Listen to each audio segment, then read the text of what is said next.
Hell yeah. Welcome back, detectives, to another episode of Action Toon Bros. This is your host, Matthew Lewis, joined as always by... Ben Sturgeon. Hell yeah. Welcome back, Officer Ben. Back on the beat. Yep, back on the beat with you, partner. And Yep. wow, it sounds like we're nearing the finish of this season, aren't we? Yeah, this is going to be the wrap-up for the first season of Fillmore, the classic, wonderful police procedural that takes place entirely in a school. Yes. Yeah, there's a lot to talk about in these batch of episodes. It's probably going to be a longer episode because every episode is so goddamn densely packed with stuff happening, but also there's lots to talk about in between the episodes.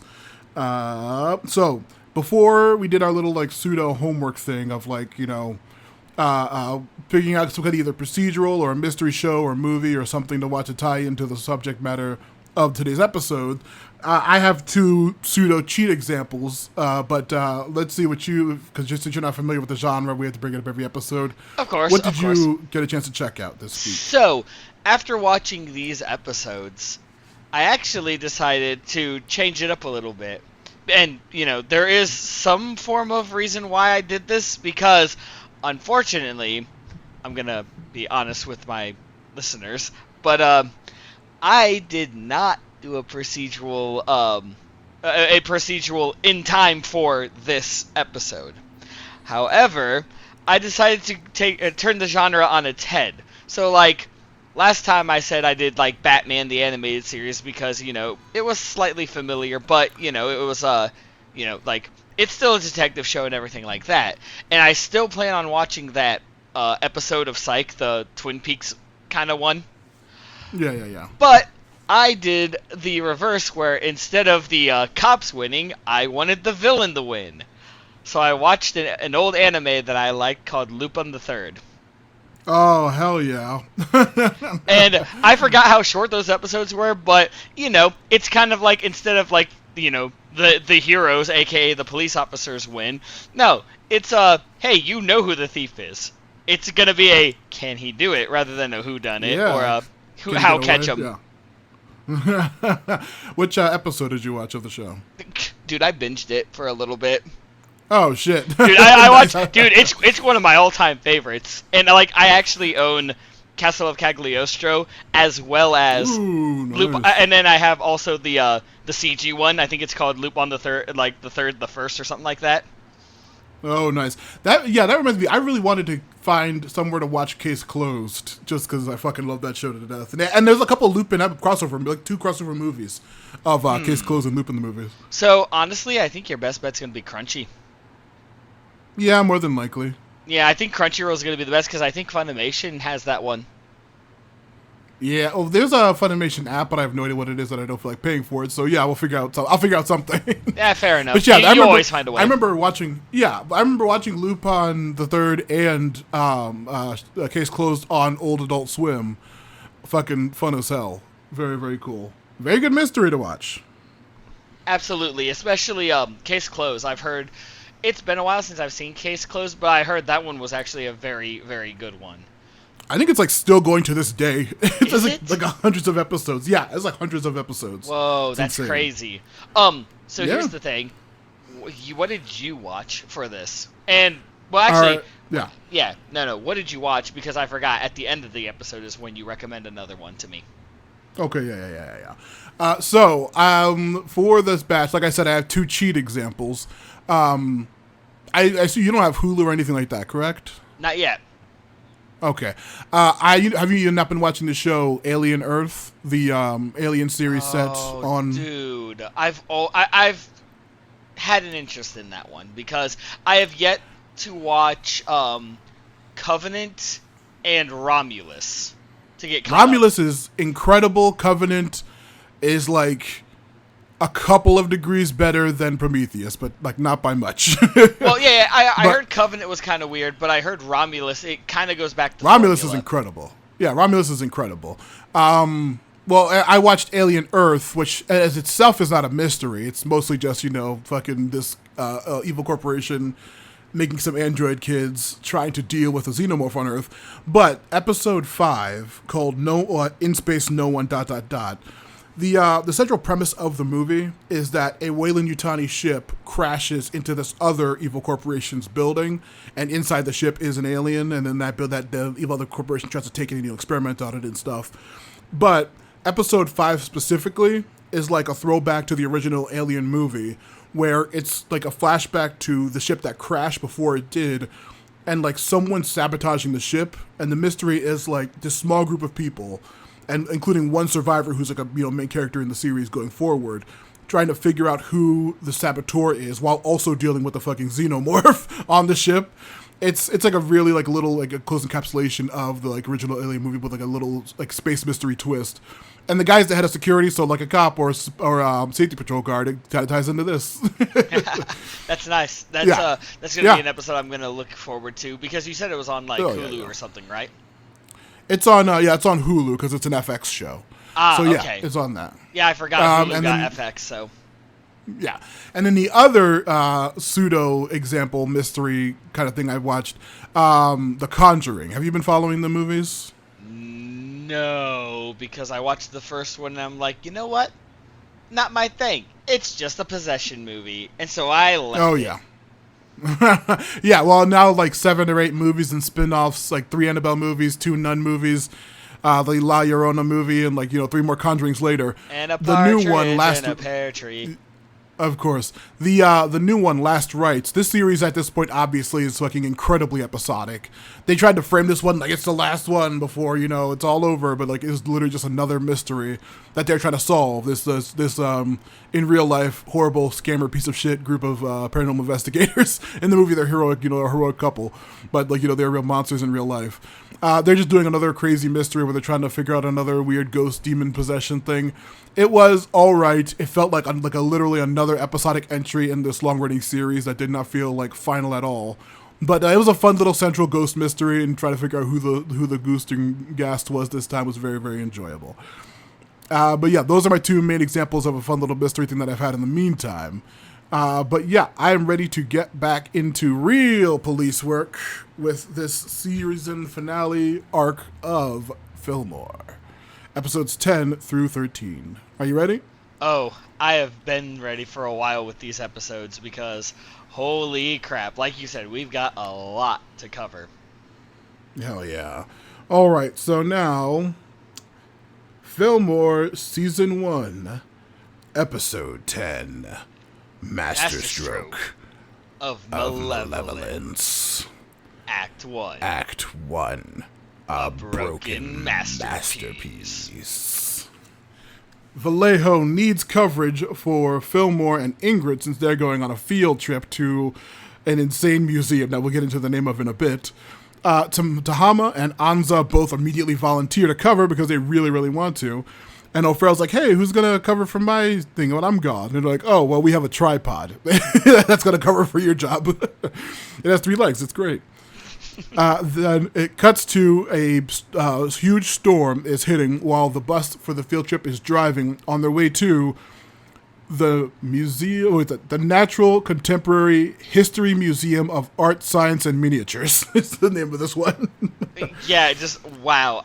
Never let it be said that this show does not have good names. And of course, and honestly, I would love to go to a Natural Contemporary History Museum of Art, Science, and Miniatures. That sounds fucking dope. Actually, yeah, it kind of does. And of course, the teacher's talking about some kind of portrait called like Lobster Man at Port, and she's like going off so much about it, and I'm just sitting here like, lady, you need to chill out. Yeah, there is one student, a female student with a headscarf named Sarah Beale, who protests the art because she hates the farming of lobsters. And also, a throwback, I believe this character was in the Sadie 9 episode, sitting with the girl who was protesting the Sadie 9 thing, saying she was protesting lobster hunting. So this may have been set up all the way back then. We see another kid named Timmy who sees the Clobber Goblins event going on. He's like, oh, I would love to go to that instead of the stupid museum. And we see another kid mocking him, saying that Clobber Goblins, that's for little kids. Isn't that so stupid? And of course, as O'Farrell's taking it hard with the whole like tripod thing, don't know why he's like upset over an inanimate object, but like even everyone, even like Fillmore's like, hey, I mean, actually, sorry, it was so much going on. One of them's just like, Ingrid's like, wow, he's taking this really hard, isn't he? And he's like, I mean, he got replaced by 3 pieces of wood. And then they finally get to the Modern Contemporary Natural History Museum of Art, Science, and Miniatures. God, that's so fun to say. Yep, we see Mrs. Lawson, the teacher, showing off the painting. It was painted by Gustav Amadeus Douglas, who did the painting of it's the most perfect example of 20th century lobstering captured in this art piece. We see a museum guard named Leo is complaining about forced retirement with a student who's like, some kind of underling of his. And he's saying, hey, man, I really want to help you. You shouldn't be forced out of your job. And he's like, hey, don't worry about it. We see, again, Sarah complaining about the picture and the exploitation of lobsters, while the kid talking to the guard, who we learn's name is Nick, talks to Ingrid, telling her the history of the painting and where it came from and stuff like that. Just as they're conversating about this, the lights suddenly go off, and when they come back on, the painting has been defaced with a gigantic penciled-in mustache. Yep. And as they run over, they get the restoration guy, and the restoration guy realizes it's not penciled in; it's actually marker ink. And when the teacher's like, "Wait, can't you do something to remove it?" He's like. The guy's like, it's very tricky. I mean, like, if someone were to say, use a Blackie Mark 3000 when he's going to use, like some kind of other, like, restoration kit for a different kind of ink, you would have an ANM, which is a smear of horrific magnitude or something like that. Yeah. Yeah, so the restorer says that they need the exact same marker to know how to remove this graffiti ASAP.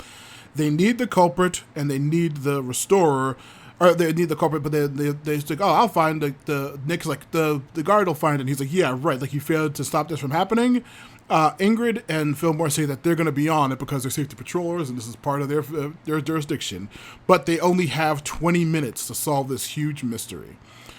Just as they're trying to gather all the suspects, we see the kid who was sighing about the clobber goblin trying to flee from the building.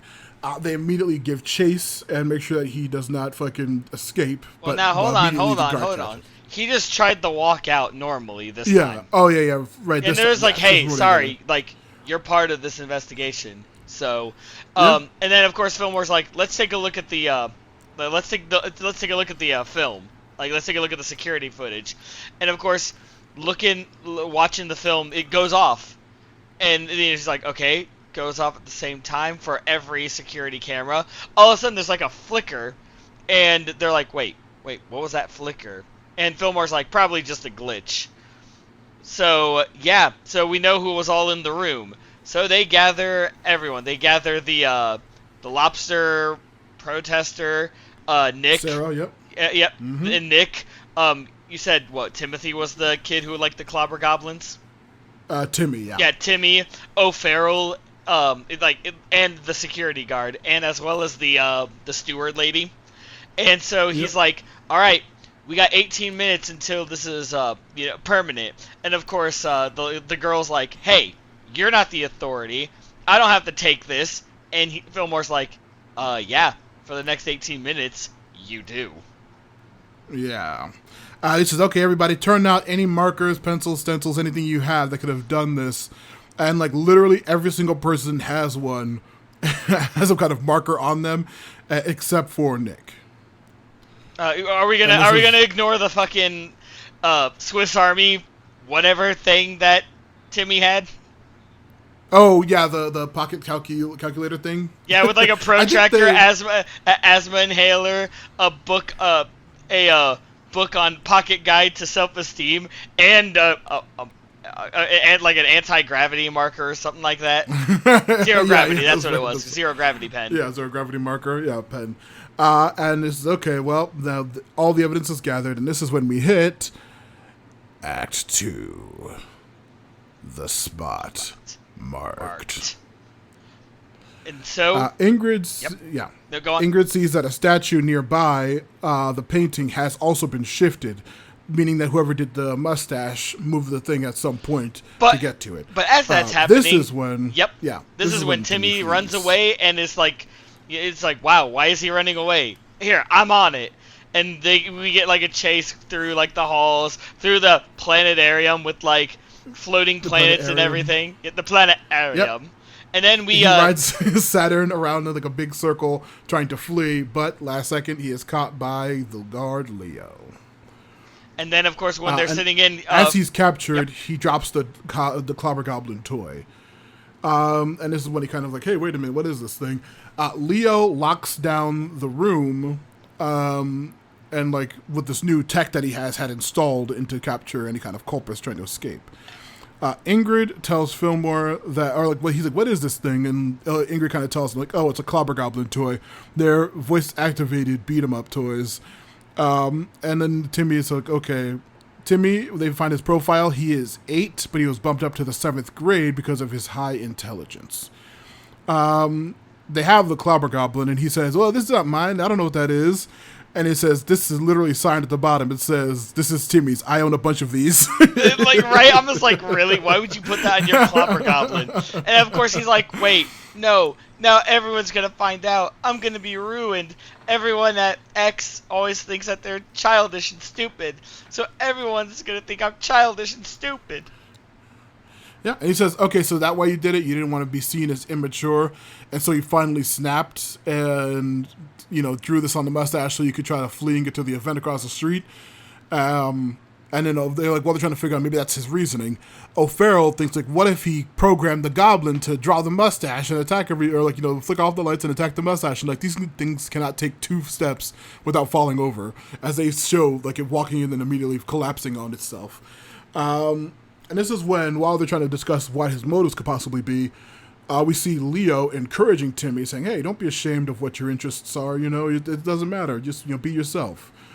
While they still do not have a lead, Sarah becomes sarcastic and says, like, okay, well, nice job, officer, you found the culprit, so can we leave now? And they're like, no, not quite yet. They find a footprint on the statue that was shifted, and they find that it actually matches Sarah's feet. And of course, the teacher's like, aha, so she did it.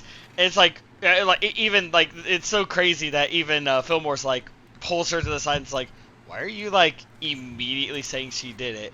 And apparently she had like in her homeroom she had like a print of the Lobster Man, but of course this girl is like protesting against lobsters, so she went to the principal to get the sorry, it's a lithograph, my bad.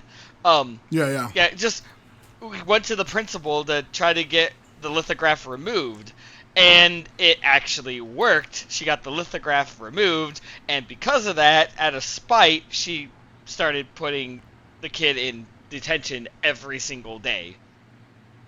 Yep. Which, I mean, why would you do that? You're not allowed to do that? I guess not. Yeah, but then now she brought her on this trip as kind of like a reprimand, but she says, "Okay, well, nice job, officers, but my marker doesn't match. It's a bright pink marker." Just as she points that out, we see that she actually has a black marker in her back pocket that she did not turn over. When they look at it, yeah, go ahead. Oh, yeah, when they look at it, it has the name Simon Prosper on it.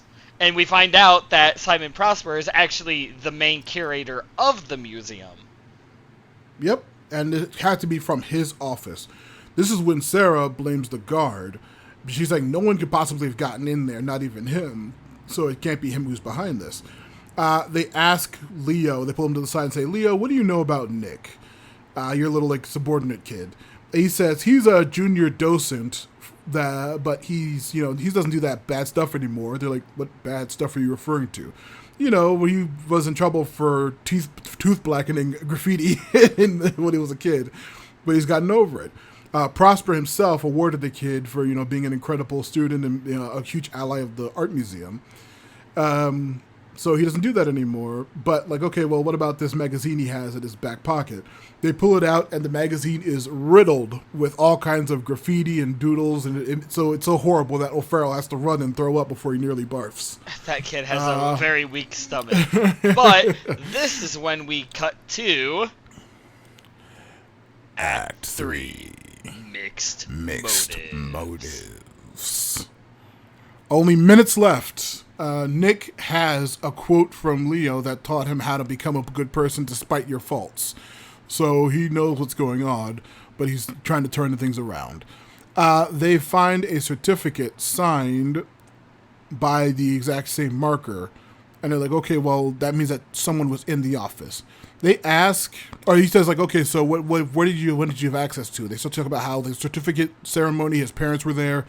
They had a huge buttercream cake shaped in the shape of the guy's head. So yeah, that would make sense, and that would be his opportunity to steal the marker. But like, he's like, yeah, I took the marker. Well, he's like, okay, so he took the marker, but what motives does he have? Ingrid thinks it's some kind of setup to make Leo look good, so he's trying to make Leo not get fired, so he did all this crazy thing for him to try to solve it. And he also, but why would he plant the marker on Sarah if that was the case? So O'Farrell, again, is taking pictures while Fillmore's trying to do the investigation. He's like, man, O'Farrell, will you cut that out? Wait a minute. He's like, oh, yeah, I thought my camera broke when I dropped it during the blackout. I'm like, wait a minute, that was the glitch. Yep. So now they have a clue. Yep, they have a clue, they go through, and as they're going through, they're like, wait. They say, like, how do we develop this picture? He's like, all I can do with some household objects. Give me some baking soda, vinegar, and coffee grounds. And get me a room. A dark room. So they get out the film, and when they're looking through, of course, Fillmore's like, look, no tripod can do what you did today, O'Farrell. And then when they walk in, they're like, we have the perpetrator. And as they look through everyone, it zooms in on Leo. Yep. They say, well, not only do you, like, we know that you did it, but also you're the artist who originally painted the picture. The restorer says, we don't have time, we have to save the picture. But that is when Leo grabs the marker and flees. They dive under some closing gate, like Indiana Jones style. They chase him through a giant body display while they climb through the intestines and the throat. Fillmore chases him through the heart and intestines. He threatens to toss the marker back into the display, losing it forever so it can never be completed. He complains that he had made tons and tons of paintings as an artist, but nobody liked any of them. Except for Simon Prosper loved the lobster at port, but he said it's missing a big giant mustache. He said, no, it's great without it. And since he was so desperate for money and a failed struggling artist, he sold out just so people would actually see his art at some point. He gave up on art, and he gave up on life, and he just became a regular security guard just so he could be near the art again. And the reason he did this huge mustache is because he wanted to complete it the way it had always been meant to be completed. Fillmore tells him that you could have done that any time, but you know why you didn't? Because you love being a guard and you love your job and you love art. So you have to do the right thing and let them try to restore this picture. Just as he's, giving him this speech, Mrs. Lawson and all the other students who also respect Leo come out and tell him, like, yeah, you're an amazing artist. You can't, give up on your dreams. Don't change the art just because you're spiteful and on your way out. He says that they're like, boy, you guys were incredibly lucky that you found that photo just in time. And he says, oh, the photo wasn't anything. It was just O'Farrell's fucking shoe. I just deduced it from clues. Yeah, and of course it's like, wait a minute. You bluffed the entire time? He's like, and Fillmore's like, yeah, we didn't even need the photo. There was a whole lot of evidence pointed at you, my man. Yeah. And of course, one of the key pieces was that he saw how good Leo was, and there's no way that a culprit would be able to slip by him without him catching them, as he's displayed multiple times during tonight. So this is when we cut back to school. We see Nick giving the patrollers a mustache photo of the lobster man at port, and they're kind of like, oh, well, we don't know where we're going to put this, so we're going to display it in the safety office. And then O'Farrell's like, oh, I have an idea. As he takes the camera off the tripod and puts it on. He's like, how do you like that, huh? How do you like that tripod? And they're like, Man, come on, it's 3 pieces of wood. He's just kind of embarrassed. And that's where the And that is where the episode ends. Hell yeah. A fun episode. This is one of the most memorable ones. It's a fun little bottle episode that you don't see outside of the school very often. Right, yeah. Like, I was amazed that it was outside of it. And, even though I kind of halfway through I figured it was him, first time we actually have an adult be the actual, like, perp. Yeah, we had the mom in the episode with the Tamagotchi was like a possible suspect for a second, but it actually ended up being one of the kids. And I think it's one of the first times it's actually an adult behind the crime, which is a huge surprise. So the main thing of this brought up in my mind was art heist movies. Have you ever seen any of those, or ones that stick out in your mind at all? An art heist one, huh? Yeah. No, honestly, the closest I can get to a air quote art heist, which is not close at all, is that one scene in the Michael Keaton Batman movie where Joker and his gang fucking ruin the entire art. Oh yeah, the Prince dancing scene. Yeah. Well, actually, that's more on style than to this, because they fucked up the artist fixing the picture. Well, but like an actual like art heist movie, nah, not at all. But I mean, and like that scene from with the Joker, you're not supposed to be like, oh, who could have done this? Because he's doing it right in the open. So. Yeah. But I was gonna say, what was that really shitty movie Hudson Hawk? Have you ever seen that one? The Bruce Willis art movie? No, actually. It sucks. It's not good. Are you potentially dropping the next movie for movie garbage? I would never do that fucking movie. It sucks. I'd rather do fun bad movies. Dude, you did Freddy Got Fingered. Why would you not do this movie? Yeah, that's a perfect film. But anyway, regardless of that, have you seen the Ocean movies, Ocean's 11 and such? It's been so long, and I think Ocean's 11 was the only one I watched. Okay, because I would say 12 is the one where they're like stealing the painting, I believe, from the Louvre or something like that. But like 12 and 8, the one that was like an all-female group of thieves, those two are the ones that were specifically about art thefts. Huge, giant, elaborate, sneaking around the museum art movies were very, very fun. I don't think I saw 8, but I did see 12. That's probably my favorite one of the bunch. With that like French thief who's also trying to compete against them the whole time. It's a very fucking fun movie. Another famous one, The Thomas Crown Affair, which is a fun, weird-ass movie, another art heist movie. But the other aspect, besides it being a art heist, was also that, like I mentioned before, this was a locked room mystery. One of my favorite types that I love whenever they pull everybody together and try to say, okay, it's somebody, one of these people is the culprit. I fucking love those to death. Have you seen any version of Murder on the Orient Express? No, I have not, surprisingly enough. Really? You gotta watch more mysteries, dude. Well, you said locked door mystery, right? That's where they're all in like the same area and they all are like allowed to leave until they figure it out. Isn't that kind of like that one episode of She-Ra that we watched where they were trying to figure out who's been like who the spy? Who the spy is. Yeah, I was gonna say because that's the way you described it and the way this episode went. I kind of went back to that episode where I'm like, oh, so this is just the spy episode from She-Ra. Yeah, it's fucking great. that was one of the best episodes when they tried to figure out, and it ended up being double trouble posing as multiple people. So fucking good. Another one, obviously. Have you seen Knives Out? That's another one I need to watch, actually. That one was actually on my list. Yeah, huge recommendation. Amazing mystery. What was another one? Actually, I would say most Agatha Christie movies, like Death on the Nile and the Haunted House one that I saw all those in theaters. They're all very, very fun locked mysteries. But also the main one that probably I'm sure you have to have seen, Clue. Oh, dude, I love Clue. Clue's a good one. Oh, yeah. Yeah, Clue's a fucking great locked door mystery with like all the people trying to figure out who the hell murdered. And also the game in general, which I don't think I've ever... Have you ever played a game of Clue? Have I ever played the game? Yeah. Absolutely. It's classic. Really? I haven't. Oh, no, I haven't played it.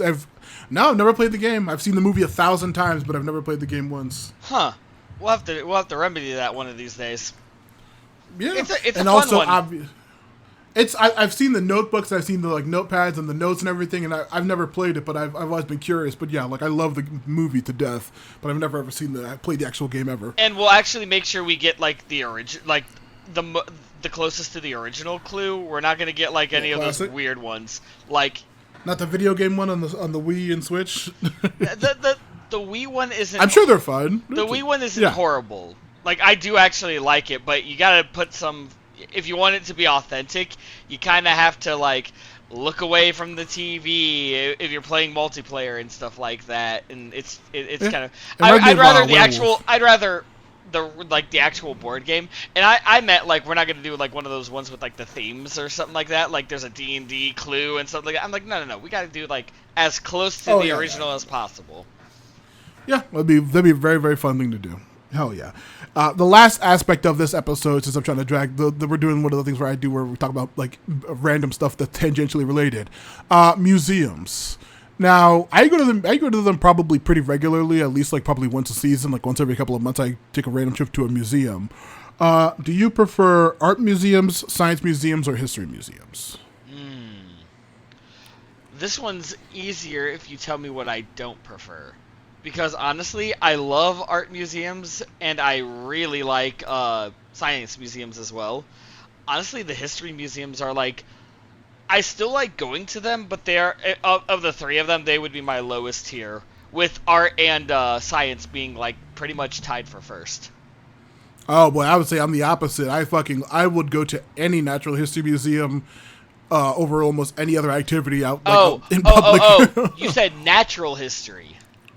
Yeah. Oh. Well, no, yeah, same difference. Sorry. I think. Like, well, no. Like there are actual like smaller ones that are like history museums. But no. You could say like classic art or contemporary art. I wouldn't specify real specifically. We're talking like Smithsonian kind of museum natural history stuff. Oh.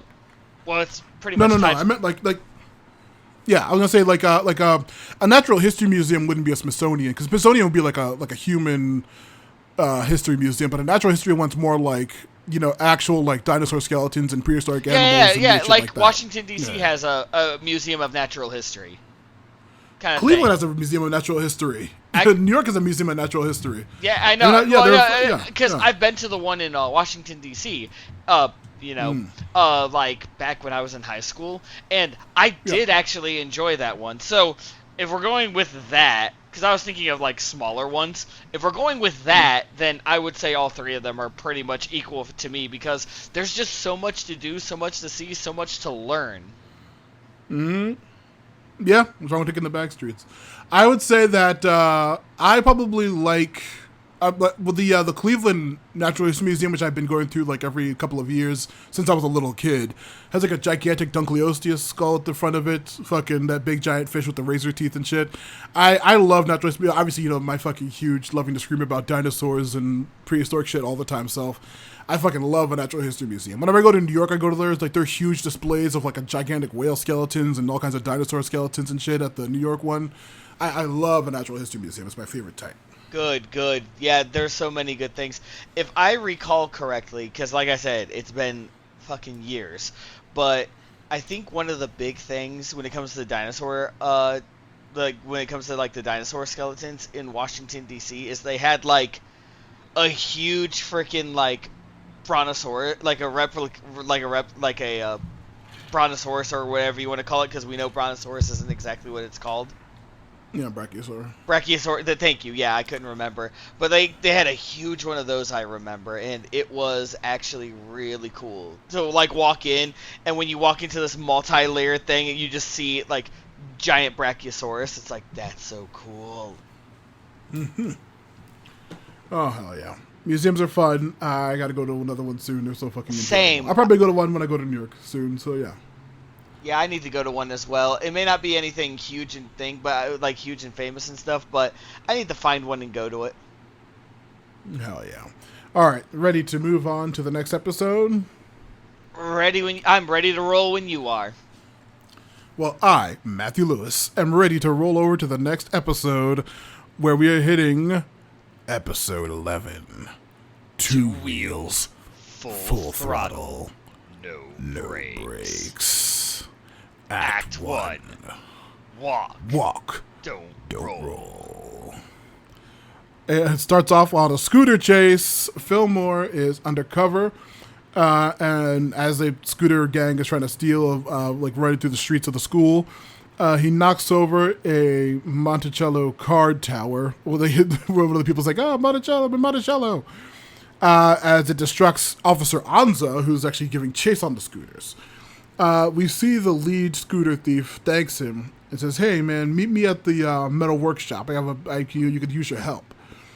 Fillmore says that he had a score to settle with those cardies anyway, so he doesn't mind helping this gang out. Then we see that part of this gang was a masked rider who was fleeing with this group, and it was actually Ingrid. And we see that she has got her scooter taken during this heist.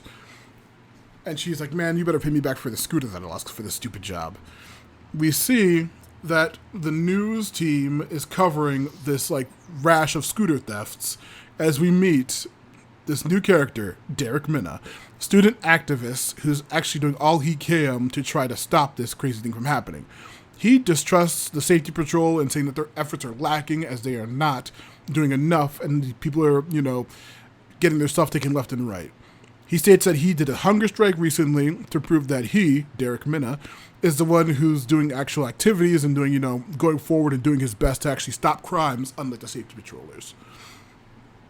We see that he actually has a team of the best skaters, bladers, and wheelchair students to stop this theft, and they're going to take things into their own hands. And this is Boys and Girls Against Scooter Theft. Or be aghast. Be aghast. Which really, and it's gonna be ran by his right man Cyrus Grant. Yep, Cyrus Grant. And of course, Vallejo's like, "All right, guys, it's time for the briefing." And who should walk in if not Principal Folsom? Hell yeah. She's saying, "I love Be Aghast. What a fun name. It's catchy. Why aren't you guys doing anything about this going down?" They say that they are after a huge kingpin of crime around the school named Stingray. They know that the metal shop kids are working for him, and they know that they are the ones specifically who have been stealing these scooters.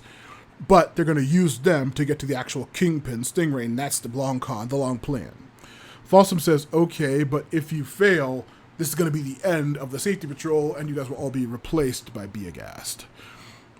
We cut to the shop class, where we see Mr. Hemlock is talking to the students about, "Hey, remember, you guys, do your hardest, be careful in the shop class." And then we see Ebenezer, the dachshund, who has a little wheelchair, and he's like the mascot animal for this class and for, the shop class, and that's obviously this gang. They open, as soon as the teacher leaves, they open the closet, and they see that they have 9 different types of scooters ready to be delivered to Stingray. Recount it. Why do I only see 8? Yep. One's missing, and then we see Fillmore say, "Hey guys, I just wanted to prove to you that I'm good with this. I'm good enough to be part of the gang." Yeah, he's like, "I just wanted to see you see me in action before you actually made a decision." And then we see, just Ingrid in a red wig, just like, "Yep. Hey, I'm Fingers, and this is what was Fillmore's? Cochise." Oh, Cochise. Wow. I forgot about that one.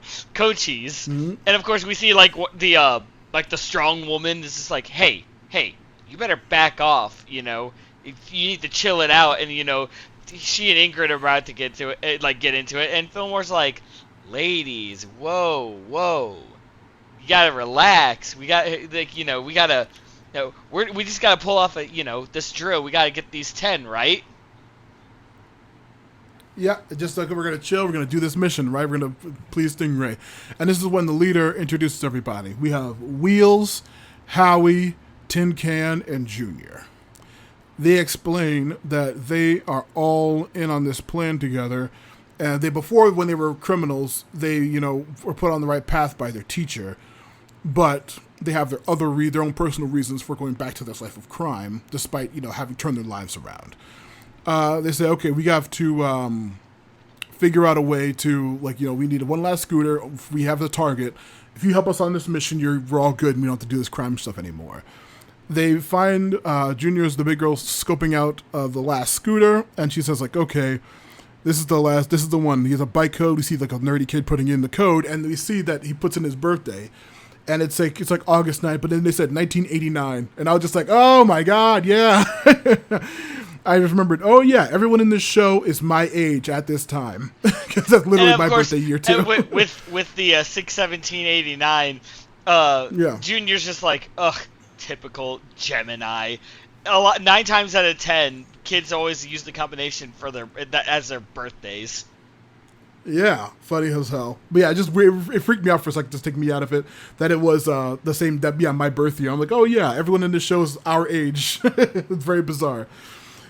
They go, as soon as the kid leaves, they go and starts trying to steal the bike.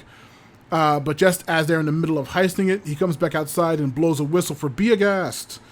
They flee after them as Fillmore takes the bike, or takes the scooter, into the maze, which is just, I guess, permanently on school properties. They go into it, but half of the be aghast students are terrified to go in. They're saying, oh my god, no, a kid got lost in that maze for over a month, for a couple of hours. I'm not going to go in there. So this team is like halved already. Cyrus goes in after Fillmore. As they're kind of sneaking around, we have Ingrid trying to give him directions to try to get out of the maze just in time. As they escape, they see they lose Fillmore. Cyrus is pissed, and we see the news talking about what happened. Be aghast being foiled, and one of the kids being brought out in a blanket, saying he was lost. The team was lost in there for hours, and he's just like, the corn. It all looks the same. It all looks the same. He's freaking out on TV, and all the shop kids are laughing their asses off. And as they're laughing their asses off, they're like, "Hey, good work, you two. You're in the beat now." And all of a sudden, Ebenezer starts barking at the door. And as they hide everything and start working on their bread boxes, it's not the teacher, it's Derek Mina, who came by to do a follow-up on on some rumors that he heard. Yeah, as the dogs continue to bark at him, he's just like, huh, wow, you guys are pretty good, huh? Well, don't worry, I, Derek Minna, have my eyes on you guys. And then they slam the door on him, and then Will's like, well, what's his name is, let's get back to the plan. we have to go clean and load these scooters. We need them all packed and stacked for Stingray before the pickup, so we have this mission. As they are beginning to prep all of the things, they find a cassette tape on the ground. They pick it up, and it is from Stingray. Yep. The plan has changed. He doesn't like these be aghast pugs breathing down their necks. So they're going to do a big move before something goes wrong. So he needs 100 scooters by 3 p.m. on Friday. And there's a list in of the exact makes and models in one of the lockers. And he's like, and one of the kids is like, wait, 100 by Friday? He wanted 10. What the heck? And of course, Wheels is like, yeah, I mean, we need the money though, right? And as he's petting Ebenezer, this is when he's explaining it's like all of these have to be what were they? No two were alike, and all unique. Yeah, all unique, and it was so he's like, yeah, they have to be all super special, unique ones, and we got some work to do. So. Yeah, and this is when we cut to the next act. Act 2. Act 2. Sorry, yeah, Act 2. Order up. We see Folsom talking to and Raycliffe. I always forget his name. Yeah, they're riding in a boat on a foggy lake, talking to Ingrid and Fillmore about the plan. And Folsom says that she doesn't want this insane theft to happen. She says that she won't let the shop class kids get away with this, just to get to Stingray. But they say, come on, the shop class, they are. We know that what they have to do. We have to let them get away with this just so we can catch this kingpin, because it is going to lead to a lot more crime if we don't. But she says, okay, but be guys are still going to be on their asses, so you guess if you were cut out for you. At the shop class, they turn the billboard over, and we see that they have infrared paint with the list of all the school's scooter registries. Wait. Is that what it was? Infrared paint? Yeah. Yeah, sorry, they had what looked like regular, tinted goggles, I thought. So I just thought it was some kind of, I didn't realize it was infrared. Sorry. We'll get to that at the end of the episode. Oh, yeah, they refer to it as infrared paint. I was like, what the hell? That's very weird, but this school, has infinite fucking money, so it makes sense. Then we see a huge montage of them cleverly stealing and tricking and like scamming people out of the 90 scooters that they need to get. It's very quick, but it's a lot of fucking work. And once they finally have all 90 scooters packed and stacked in a way, they finally did it. They're congratulating themselves. And Ingrid says, like, hey, while we were doing all that, I actually made Ebenezer a new little doggy wheelchair. And this is when Wheels finally says, like, well, hopefully soon he won't need it anymore. Because once we finish this heist, Stingray's going to give us enough money for a hip surgery for Ebenezer, so he won't need the wheelchair anymore. Junior then notices that one of the scooters is actually a copy of another. It's it's not the original one that they need. And they say, well, what do we need? It's a 1926 like special like version of a scooter, like an old ass version of it. And there's only one that's known to be around the school, and it is in a 1926 time capsule. Behind the bocce, which is dug behind the bocce ball field, and in 5 minutes there's going to be a bocce ball tournament. Yep, the bocce ball game is starting in 5 minutes. And that is the end of one of the shortest Act 2s we've had, because now we move to... Act 3. The Sting of the Ray. So So during this bocce ball tournament, we actually get Fillmore digging up the box, the time capsule, as Junior's being lookout. And they get it. They actually get the scooter, and it's like really old. Like it's got like a wooden plank. It's like a plank of wood. Yeah. And of course, they're like, ready? All right. And of course, as Fillmore takes the scooter, Junior flashes a mirror, and I don't remember all the kids, but one of them was just like, I dressed up in like a monocle and shit. I say someone is taking my scooter. And we see we see Ingrid on like a scooter, and as the Be a Gas kids are like getting ready to go on their stuff to like chase them down, all of their wheels are like shot to heck. As we see Tin Can is like with like a rotary screwdriver, like, yep. Oh yeah, Fillmore does again manage to escape on the very old and ancient scooter. And also, along with the people who weren't dismantled by Tin Can, we also see that like a bunch of marbles are spread out, which crashes the rest of Be a Gas. As Fillmore's escaping, Folsom rolls up to him like, hey, Fillmore, what the hell are you doing with that like priceless antique time capsule scooter? And she's like, come on, I have to explain. These kids are doing it for a really noble reason, but also we need to complete this. Like, you have to believe in us. But she's like, I don't care about whatever you're talking about. This is insane. The safety patrol's actively stealing. This better be worth it. As she like allows him to escape one last time. We see that they make it with 2 minutes to spare. But just as they pack the last scooter away, Be a Gas busts in and busts all of them for the stolen scooters. As they're taking them away, Fillmore says, whoa, hey, wait, I'm safety patrol, I'm undercover. Wheels is shocked at this revelation as they kind of pull them away and like take them to the safety patrol office. Cyrus brings Fillmore to Vallejo, and she's like, hey, these two say that they're with you, and Vallejo's like, oh my god, what the hell did you two do? They explain everything. They're released, and then they go back to the storage room where they see that all 100 of the scooters have been taken without any kind of money or exchange. So they've been scammed thoroughly on somehow. But Fillmore, as Fillmore explains, yeah, I get it. I lied to you, but we were trying to catch the Stingray this entire time, and everything is really going downhill right now. So things aren't as good as they seem. And then they notice on the edge of the blackboard there is some crumbs. Yeah, some cheese whiff dust. And thus on the board. So they ask where he like they realize it's like, oh, wait a minute, Derek Mina showed up, and then the moment he left, that's when we found the tape. Of course, it's Derek Mina. Where's he at right now? Hey, if you turn on the TV, you'll see it at a press conference right now. So we see Derek Mina berating the safety patrol and how Be a Gas is amazing and how they everything will be fine, with them. But That's They're when gonna disband the safety patrol and put Big Ass in charge of everything. That's what he wants to do. As he's going on, Tin Can like taps Fillmore, taps his like visor because he's wearing a welding mask this entire time, and like points and points.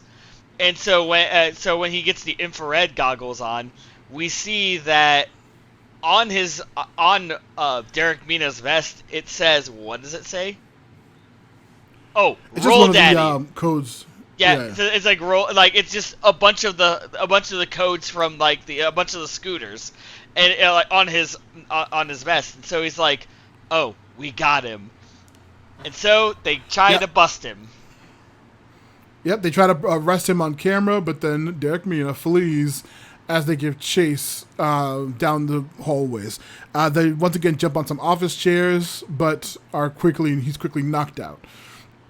Or he knocks out some people. They jump on some wheelchairs. They fly down the streets. Fillmore grabs Vallejo's bike to chase down once again and completely destroys it in the chase. Mina did more.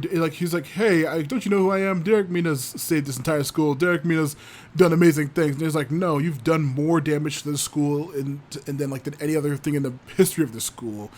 We even find out that he sold the scooters, the 100 that he sold, to Russia, since they can't have scooters over there. Which is just very weird nowadays, too. Yeah, right. They finally corner him on the roof, and he has nowhere to flee, so they finally take him in. Ingrid and Fillmore are on desk duty, despite having arrested Derek Mina, and he's being sent off to military school. The scooters are being returned to the students, so it's going to be a long, arduous process, but fortunately they were captured before they were sold to Russia. Vallejo is once again incredibly pissed about his bike being destroyed. And they also say, like, okay, and all the metal shop kids for being accessories to this huge amount of theft are all on community service for the time being. And not only that, as they were doing so much community service, under Folsom's command, they not only have to do fixing up a whole bunch of stuff, but they also fixed up Vallejo's bike to make it cooler. So it's like a tri-wheel with like a freaking handlebar kind of like Harley high up raised handlebars. Yeah. And it's got like a skull and chains on it. And they also find out, because Fillmore's like, look, I'm sorry I lied to you guys, but there's got to be a different way. You guys got to get the money for the hip surgery. And they're like, no need. Some anonymous person. The vet said some anonymous person just wanted the dog to be fixed. But it was funny also because Folsom was talking to Hemlock a lot, and she really liked Ebenezer. Allowed him to sit on her lap and everything. So that's when we cut to Folsom's desk, and Fillmore walks in, and she's like, "So, what do I owe the pleasure?" He's like, "Hey, I know it was you. I know it was you that did this, and I want to thank you for not getting them suspended or anything." And she's like, "Okay, first off, how dare you insinuate it was me? If you ever do that again, I'm going to throw you out myself. Do not ever think that I would be so soft, and don't ever make any of these mistakes again." And he's like, "Well, you sure know how to talk the talk." Gives her an apple and leaves. And of course she's looking off, eating the apple, and that's where the episode ends. Yep, a very cute little ending for Folsom caring about this poor little sausage dog's hip dysplasia surgery. Very, very fun episode. Classic throwback to car heist movies. Very, very fun little gimmick. Did you catch... What did you think of the episode? Oh, I loved it a lot. I had a feeling from the start of this one that it's been kind of getting a little easier, not gonna lie. When Derek Mina was talking a whole lot of shit about the safety committee and how he was making, I'm like, why do I feel like you're not being straight with us? And turns out I was right. Oh, you know what I mean. It turns out I was right. He was not on the straight and narrow. Yeah, a very very fun character, Derek Minna. One of the bits, the one of my favorite bits in the whole thing was how he kept saying his whole name whenever he was referring to himself, and also referring to himself in the third person. And then like the one dude Wheels is like, yeah, forget about what's his name. Let's get back to business. that like gag, even when I was a kid, like made me laugh my ass off. Yeah, that Very, that very was kind of funny. funny. It's just like, yeah, who cares about him? Yeah, but I was gonna say, oh yeah, what else were you saying? Oh, I did like the fact that, sure, it was one of those episodes where, the kids weren't bad. They just went about it the wrong way, And it was also extra points for those kids being cool because they wanted to help a dachshund. Yeah, my little Mizuki, half dachshund, half chihuahua, little chiweenie. Very, very cute. My mind immediately went to if it was IVDD, which is intravestibular disc disease, which is a very common thing in small dogs, which I see a lot at my job. But it's actually hip dysplasia, which is another issue that dachshunds and very squat dogs have very often. Like I said, again, I know exactly how much that surgery would cost in 2025. I have no idea how much it would cost back in 2002. But it's incredibly expensive, very invasive surgery depending on the age of that dog. There's a lot of risks with it. And I was saying my dog Koga had either IVDD or hip dysplasia. And he was losing a lot of weight in his back. We actually did have to have him in a doggy wheelchair like this back when he was with us. So this really hit home for me. A very very sad episode with that the little wheelchair dog. And I know it wasn't. A lot of care and a lot of difficulty. And I know it wasn't necessarily outright said, but it is kind of cool to see just a slight soft spot in Folsom. Yeah, that's something you never ever see is actually her being kind for once. And we still haven't, smiley face. Yeah, of course, she would never. But yeah, the car heist movies. Did you ever see the Nick Cage movie Gone in 60 Seconds? Or the original, 60s or whatever movie Gone in 60 Seconds? I saw the Nick Cage one, yes. And if I remember correctly, a lot of the, your favorite ones, Fast and Furious ones, the later ones. If I remember, those are those are car heists. No. just the first couple, the first two are car heists. Actually, no. The original movie. If you were to guess, what do you think the original movie was about? What, the Gone in 60 Seconds? No. Fast and Furious. It was about racing. No. Oh no. What was I'm sorry. It's about family. No, it wasn't. Before it was about family. What was it? What do you think it was about? Specifically the plot of the movie. You've probably seen it a billion years ago, but dude, like I said, if you were to guess, legitimately, I don't remember much about it, but I literally thought it was just about street racing. Nope. The movie is about a police officer going undercover to stop street racers from stealing combination DVD VHS players from truckers. And the main thread of the story is that the truckers are saying that they're going to take it into their own hands and start just killing any racers that try to steal from them. That's the actual plot. So it's literally this episode practically. So it's as ridiculous as I thought it was. Yeah, it's as stupid as you thought. But yeah, the combination DVD VHS players are being stolen from truckers, and they believe that this street racing gang is behind it. So that is why Brian goes undercover in the first movie to try to get in good with the family to fucking stop this and try to stop before the truckers take it in their own hands, a la be aghast. So but yeah, very very funny. Yeah, and of course now, hey, answer me something honestly. Yeah. Was Derek Mina voiced by fucking Dante Bosco? I legit thought he was. I didn't double check. Yeah, I hadn't double checked either, but he really sounded like a Dante Bosco character. Yeah, really, really did. I didn't get a chance to look it up, but I'm very curious. But yeah, see, it was the a very, other one, very the fun other one bit. I was going to bring up for car heists. I don't know, and this is why I'm asking you, since you're the expert on a lot of movies. Was The Italian Job a car heist movie? I believe that was an art job. Was it an art job one? Maybe. I feel like it was an art job. Look, I just remember The Italian Job had a bunch of scenes with a bunch of car shit going on, so. Yeah, I believe cars are the main method of doing shit, but I don't remember if that was the actual situation okay. Or not. So hey Matt. Yeah. I have a weird question for you. Yeah. Also, it was Eli Marenthal. Oh, so it wasn't Dante Bosco. No, but this guy looks very familiar to me too, though. I'll have to look into it later on. But now, weird question about you. What do chess... About me? No, for you, I said. What do chess and Eminem have in common?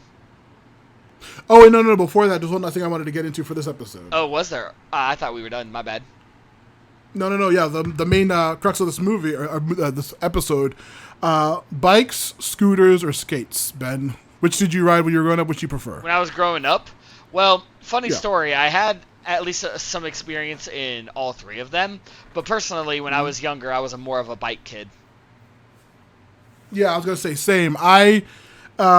Given my pigeon-toedness growing up, I'm like incapable of wearing skates or any kind of rollerblades or ice skates. Like I'm like severely pigeon-toed, so I was never able to comfortably ride any of those like feet-based ones. I never rode a scooter for any significant amount of time ever either, just because I didn't have any interest. But yeah, I biked literally everywhere. I would like ride bikes like to like all the damn time, like miles. I would ride bikes. Yeah, sorry. Day. My brothers, my family doesn't really like listen to this podcast, but so I am allowed to out this story. So when I was living back in my hometown when we were like really young, the three of us, my two elder brothers and myself, we went to ride down to a park and go down to a river and like skip rocks or some shit.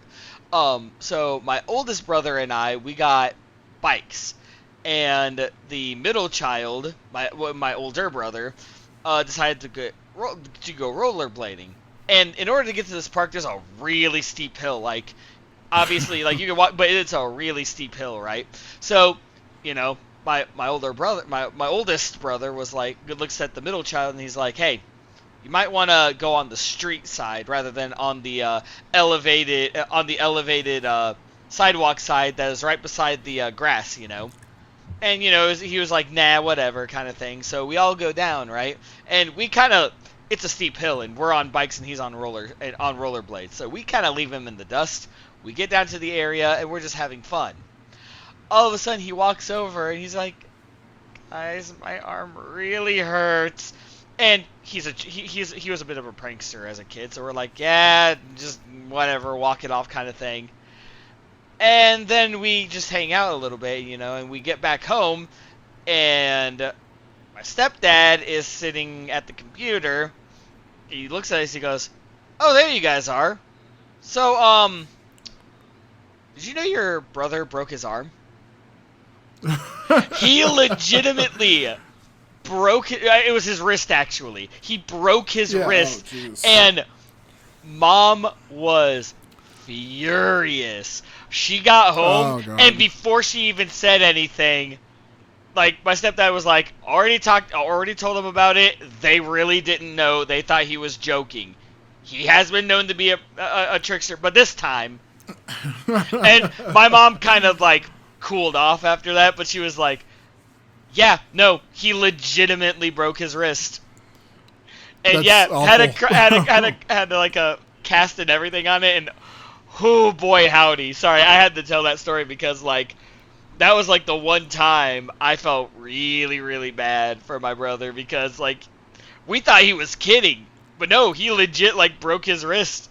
Good thing, like, close to the park, one of my dad's friends was there, and he's just like, oh no, hey, this is a big issue, so. I think something, that's awful. I think something similar happened with me and Kavina back when we first moved to Ohio. I would have been like second or third grade at the time, so she would have been like only 2 years older than me. But I believe that like we were playing around in the basement of the apartment complex back when we lived in apartments. And, like, I don't know if it was, like, a bike or roller skates, but I believe Kavina, like, ran face first into, like, a wall or something like that, like a concrete wall in the basement of the thing, and, like, busted her lip open. I think it might have been rollerblades or something we were trying out. And, like, fucking rollerblading is just dangerous as hell. And stealing them is also bad. Have you ever had any bike or anything stolen from you?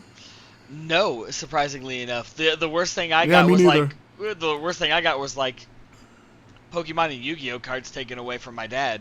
Oh yeah. I was gonna say, well, that's I was doing the stealing of those back in the day. Of course you No, were. yeah. I'm not Yeah, I was surprised. a bad kid.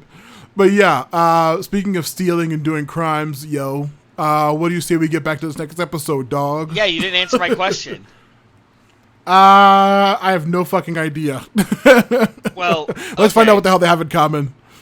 They don't, but we're still going to go to season 1, episode 12 of Slain Kings, Uncheckered Fields. fields. Act 1. A bishop. A bishop Gone gone rogue. Rogue. Oops. That was rogue. No, you were right. You're right. God, I was looking directly at it and I still said it wrong. It opens on a chess match. I wrote the white kid opponent, but I think I meant that the kid playing the white side of the board drops his bishop, saying he has lost the match, and concedes to Nelson Kellogg of St. Stephen's School. He wins the match, and they say that the next match is going to be checkmatey, as the doors bust open and we see two kids, in fucking classic early aughts hip hop gear, and we see checkmatey, a blonde kid with an upturned visor and his crew rolling in, making noise, being loud and raucous, as fangirls scream and cheer him on, say like, "Oh my god, we love you, checkmatey!" And as he's walking down, we see protesters are also saying, "Ban him from the sport of kings. He's ruining the sport." We see he rolls up and he just like jumps up on the match table. He's like, yo, check it. I'm about to whoop my opponent's ass. And he's just like being a huge piece of shit asshole. And of course, when he actually plays chess, he's actually good at chess. Like, he actually beats his opponent, like through legitimate means. But again, he's being loud, he's being obnoxious, he actually wins, he jumps on the table, he grabs a mic, he starts throwing in some bars, and as he's doing all this, the big old sign that is like for the competition, it's like tied up with ropes, one of them like snaps and like falls, crushing the table completely, almost hitting the kid, but not really, and Folsom's very pleased about this. Yeah, we see that she's getting a chiropractic massage as she's saying, like, runs down, like, okay, his real name is Warren Foote. He is the chess champion of X Middle School. The school has lost a shit ton of stuff in the meantime, and we need him to, win this championship just so I can be happy and have that big-ass trophy. He's been getting death threats for a whole week while this competition has been going on.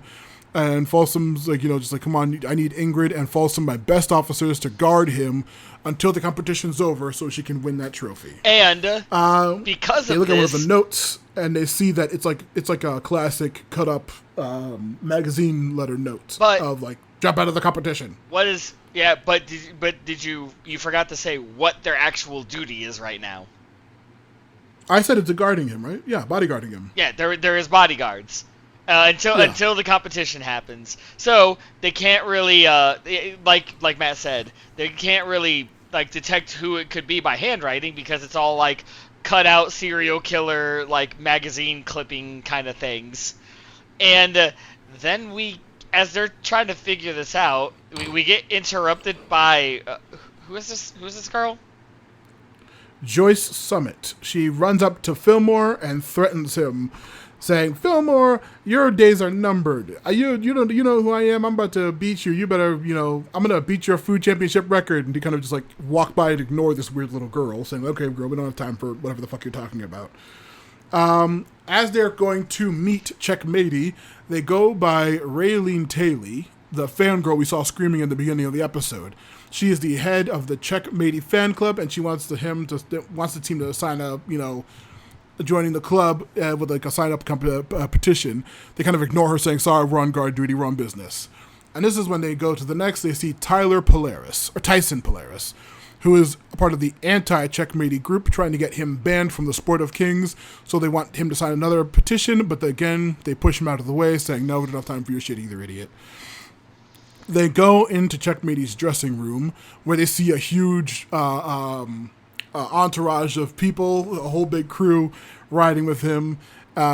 He's talking to a reporter about how he's going to whoop Nelson in the competition coming up, and you can mark that as he has his two boys, JC and CJ, take out the reporter as he's done, saying he ain't scared of no competition. So I'll take it from here for a moment. Sorry, anyway, so they're like, hey, we're your bodyguards, and Checkmatey's like, yo, I don't need no bodyguards. It's like, yeah, you do, actually. We're on duty, making sure that nothing happens to you, since all of these death threats are happening. Whatever. So, they're all eating lunch, and Checkmatey's like, yo, if you're my bodyguards, you should be testing my food for poison or something. And he's like, and Fillmore's like, dude, we're not doing that. Also, by the way, if we're doing this, you need to, lose the crew. It's like, nah, they're my crew, they're my boys, they're the guys I hang out with. You know what that's like, right? It looks over at Ingrid, and Ingrid is giving him some sass, and he's just like, yeah, I like a girl who can give me attitude. I'm just sitting here, I'm like, oh boy, no. And then of course he's trying to hit on her, and she is having none of it. But he even admits, ooh, giving me some sass, I might like you more. I'm like, stop, kid. Yeah, stop. He's the worst. He's like, yo, why don't I take you up to the roof later? That's where I chill and write my rhymes at. We can go chill up there. And she's like, absolutely not, you idiot. Oh my god, this kid. Brother, Sorry, anyway, we see him doing another competition. Yep, and once again, even Ingrid's like, yo, I need to be honest with you, Fillmore. I am okay with these death threats because even I want to write him one. Some death threats. and of course, Fillmore's like, hey, we got to keep emotion at the door when we're doing something like this, when we're on duty. And so he wins, of course. Checkmatey wins. Points at what was the kid's name? The kid at the beginning. Nelson Kellogg is the competition. He's like a kid wearing a kufi. Points at Nelson and like I'm gonna get. He's like, yeah, what you think? Getting all up. Yeah, I'm coming after you next. What you trying to do? What do you think? And then as that's happening, Ingrid and Fillmore just grab him and wrestle him out. Yeah. And of course he's upset. He's like, hey, why'd you do that? Because I gotta be able to spin some bars and stuff when I'm done, yo. And of course Fillmore's like, look, we're still doing this thing. And as they turn around, they see someone in a hood walking away from Checkmatey's door. And and they're like, oh, they see a note underneath, and Fillmore's like, you stay here, I got this. So we get a chase scene with this hooded figure knocking down the stilt, some stilt walkers, and she even actually, they take it. They walking around. There's a whole big chase going on. Fillmore even pole vaulting and everything. Club. Yeah. And after all this is said and done, we find out that it was the leading woman from the I Love Checkmatey club. Yep, and she just wanted to deliver him a fucking love letter. Yep, it was a love letter. And of course, she's like, if that's a crime, I don't know what is. And Fillmore's like, okay, you're free to go, get out of here. And as she's like, I love you, I'm going, he just points at the door there's the door, get on out. And he's like, Checkmatey is then pissed at them, saying, when you guys are attacking my fans now, what the hell I'm going to go wash up, man. You guys are out of control. Just as he does that, Fillmore finds some Pepto-Bismol Alka-Seltzer tablets, leading up to a huge, piles of them in the closet.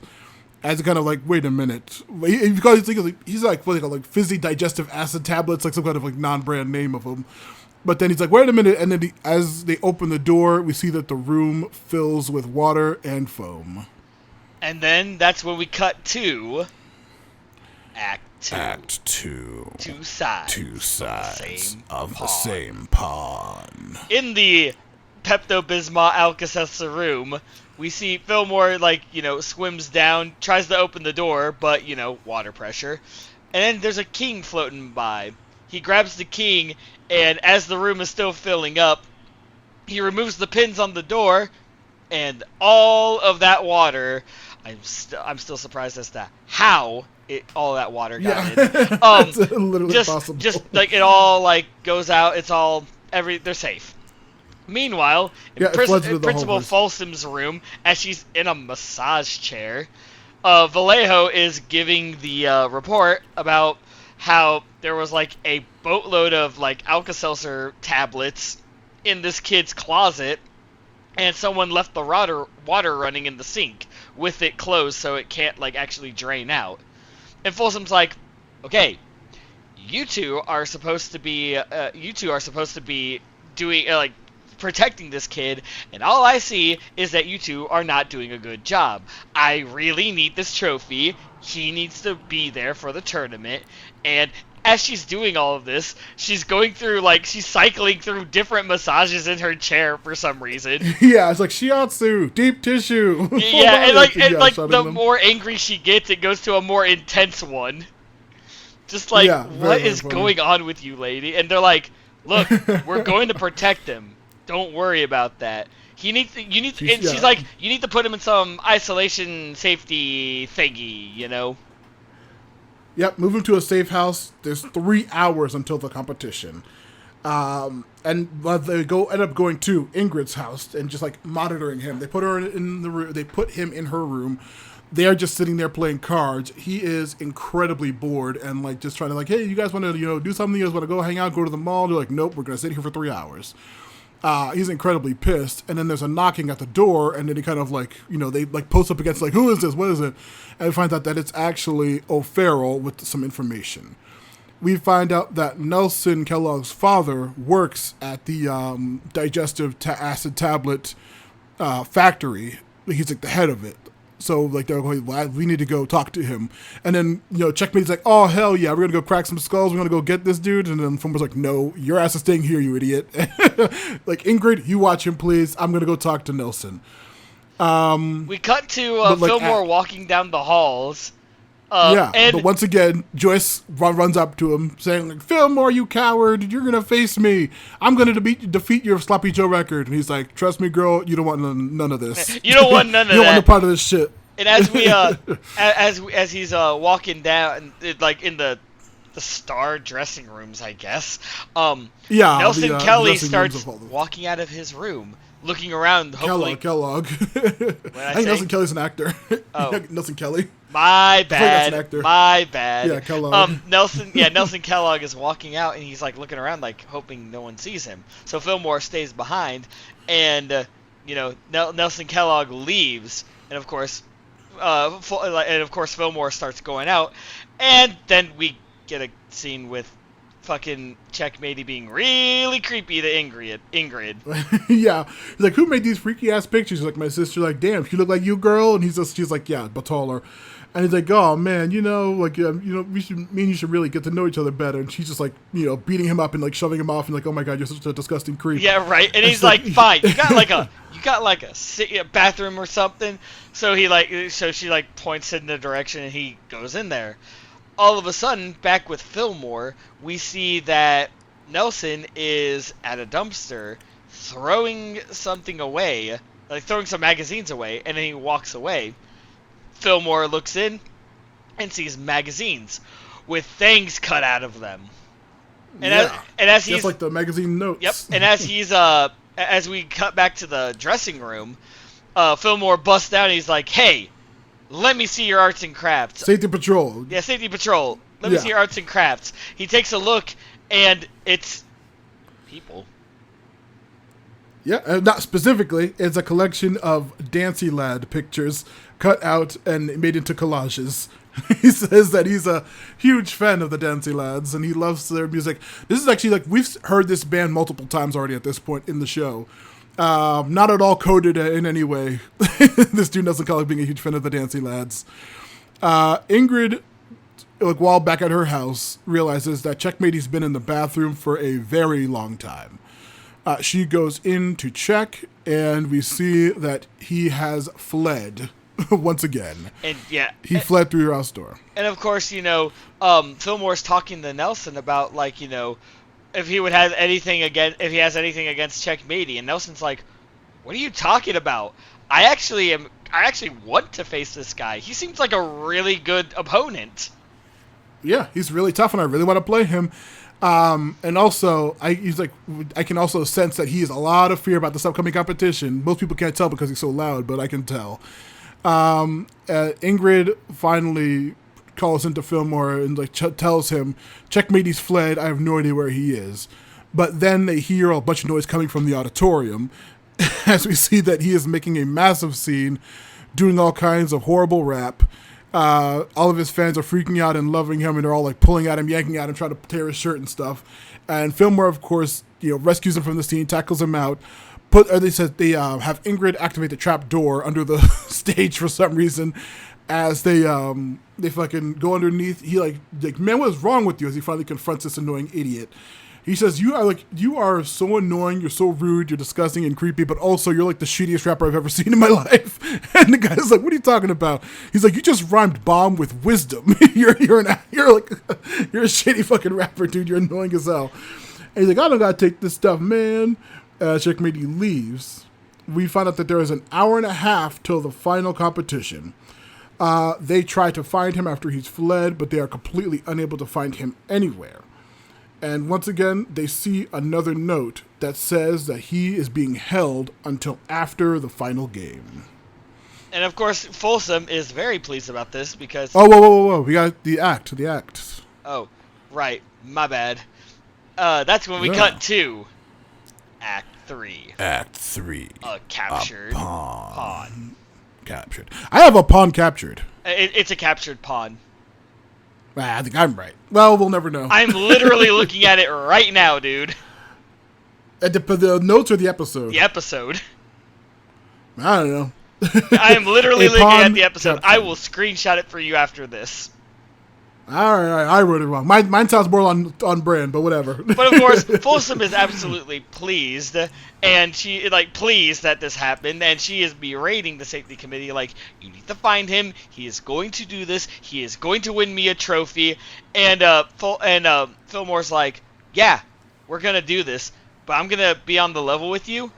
I really do not care about your trophy. I do not care about any of this.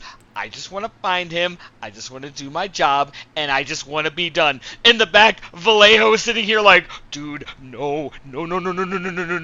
And of course, Folsom is just silent and enraged at this. She's also like cracking her back, and like Fillmore says, but most of all, Checkmate deserves to do this fight with Nelson Kellogg.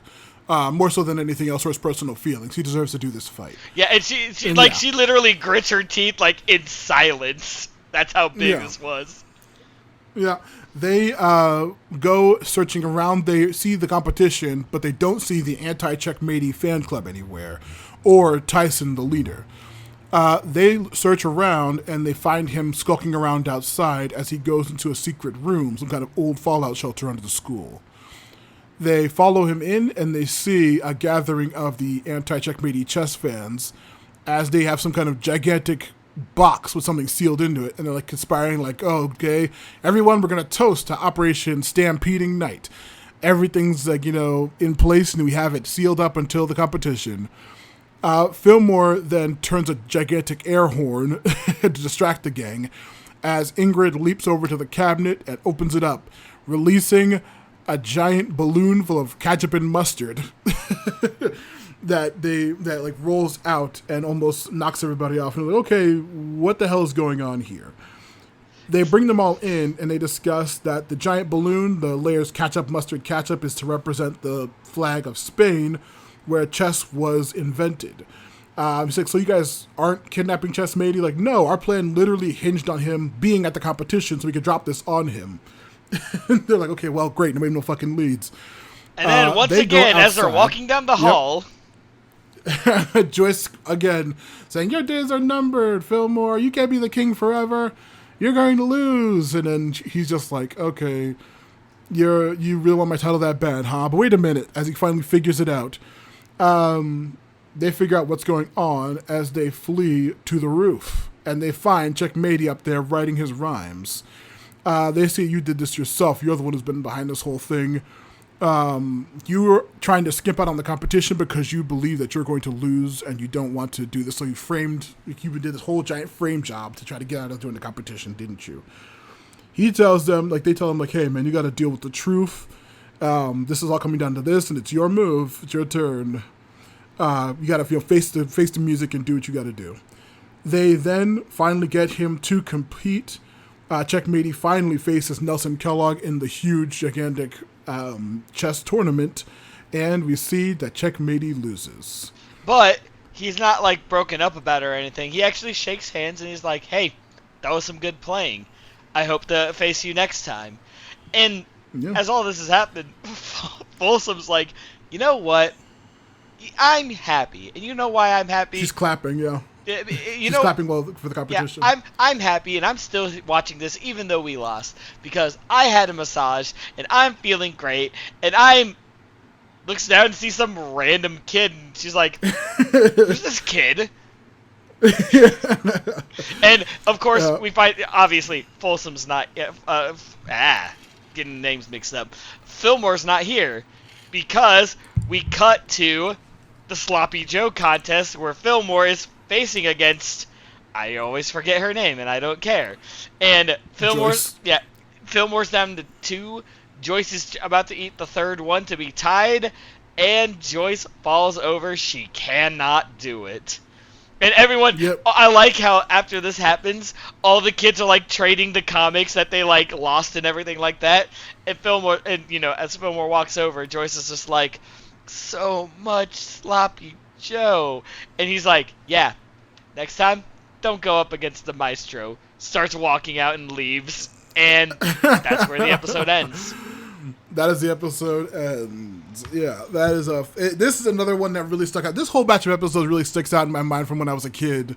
So what did you think of this episode as a whole? I freaking loved it. This is actually, of these 4, this one was actually one of my favorite ones. Well, I say one of. I will admit, I really hated Checkmatey. Like, I sternly hate that kid so much. Well, no, here's the... And it's not just because he was creepy, a horrible individual who really, like, did not deserve to win, and I was glad he didn't. But I knew a kid in high school who was just like this. Oh, yeah. He's a very real type from the aughts. And Matt... I mean, just about to a T. Like, this was like, he was literally dubbed, like, the whitest kid in high school for the sole purpose of the way he was, like, I'm just sitting here, I'm like, oh my god, this kid. And, like, so I'm watching this, and I'm like, wow, this is uncannily like that one kid. That's amazingly hilarious. Yeah, that checks out because that was a 100% very real archetype of person back in the early 2000s. Yes, it was. Yes, middle it school, was. High school, very real, very very real. Oh, so fucking funny. But yeah, with Checkmatey, it reminded me of a trope that I had to look up because I see it all the time. The trope is called Bunny Ears Lawyer. It was like the original name of the TV trope for it. Bunny Ears Lawyer? The reason... Bunny Ears Lawyer, yeah. It was from, was it Boston Legal? Yeah, Boston Legal was the name of the show. It was a lawyer who, like one of the people on the show, was like an occasional opponent of the team or whatever. He was so good at being a lawyer that he would show up to court in like these dumb, goofy bunny ears and like still win every case and kick everyone's ass, and he could like do whatever he wanted because he was so goofy and eccentric that his actual main job he was able to get away with. So like, most of the time it is going to be like goofy, weird, and eccentric like detectives who are allowed to get away with their weird, quirky, odd behavior because they're so good at their actual job. And that's what Checkmatey reminded me of. He's allowed to be as weird and eccentric and much of an asshole idiot as he is because he's actually incredibly good at chess. Okay, but like, is there like a mystery crime type trope of like pretty much like a self-sabotage kind of thing as well? Oh yeah, frame jobs. Oh yeah, the 100%, very very common. Someone like a false actual investigation. I didn't look up those, but yeah, whenever like the culprit is actually the actual the person like being protected or whatever. I think it's just like a false flag is what that basically would be. Like red herring. Pretending to be in danger. Red herring's more like a fake suspect. It's true. But like false flag is like we're perpetrating this attack on ourselves and we're trying to frame somebody else for it is like a very specific, like a false flag. Which is a very, hilarious very because they didn't even have any other, like, except for that one chase with the girl who sent a love letter, there really wasn't anyone else to blame. I mean, there was a couple of others. Well, they tried to throw in Nelson in it. I'm saying, and Tyson, the dude group guy. Okay, fair enough. Those two, like Nelson. Yeah, I was saying, what did you who did you think was behind it? What did you think was going on during the episode? Like legit. Like honestly, I thought we were gonna get a plot twist thing where, sure, she was she sent the love letter, but I thought she was actually really behind it because she just didn't want to get some flack, you know. But no, I did not. Why would she be? Why did you think she was behind it? Well, honestly, because I thought I don't know. That was my first intent, like my first guess. I'm gonna be real with you. Because I didn't have, but then I thought it was the freaking Sloppy Joe girl for some reason because she just kept appearing and like smack talking. Never did I think that it was gonna be a self-sabotage. Yeah, that's how you do a very good mystery. You're too busy, like, being annoyed at him, and there are so many. This one had, I think, the most amount of possible suspects with legit motives that you're like, okay, it can literally be any of these people because this guy sucks. Like, and that's the fun of the, like, competition. But yeah, I loved this episode. It was fantastic. The mystery was actually really fun, and like, you didn't see that it was actually a false flag.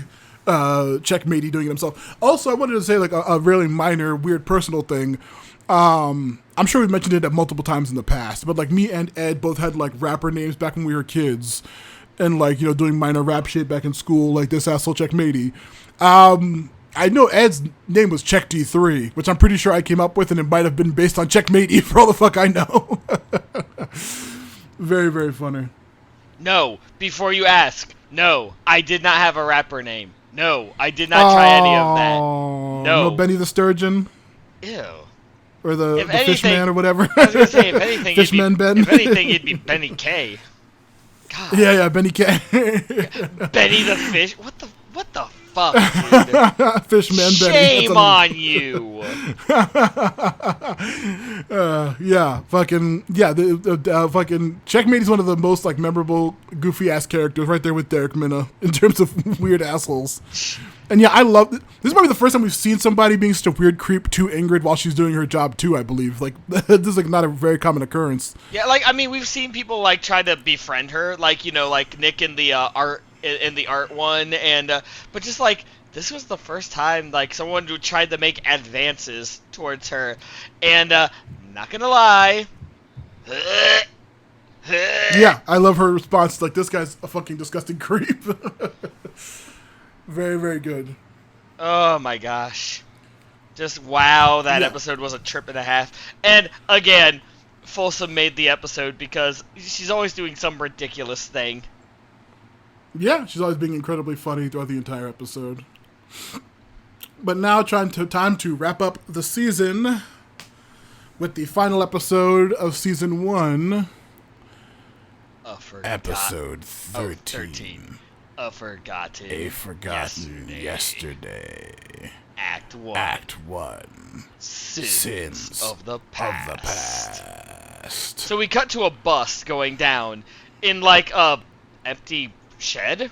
Like, everyone's there. We got. I thought you said a bus. I was like, a bus? What the hell are you talking about? No, they literally like kicked down the door and they were like, a bus. Yeah, a bus. I thought you meant like a bus, like a driving bus. I was like, are you back to the art episode? No. Like, they were going to do a bust, and they find out they were misled and it was incorrect information.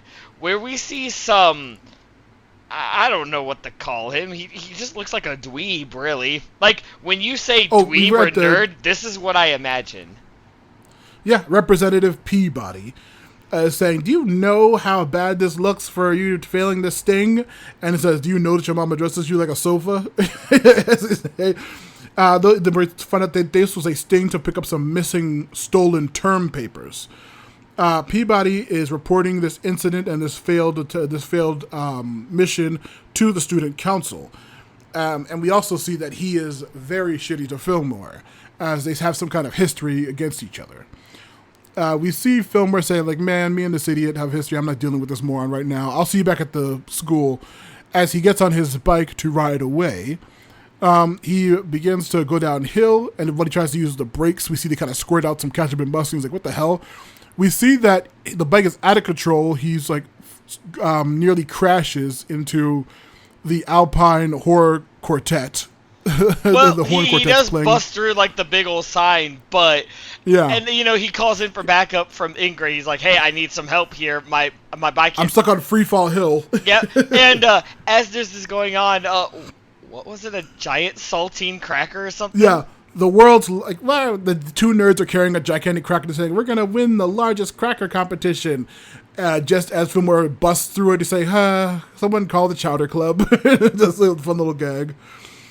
We see a gigantic basketball game is happening. Is Ingrid riding her scooter from the other episode? Yes, she is. She's probably riding her either her scooter or something. But as she goes down, she is like, clear the way now kind of thing. And of course, as all this is happening, he just he hits the basketball court, and Fillmore grabs one of the basketball poles as his bike speeds down, gets hit by a truck, goes through a wood chipper, rolled over by a.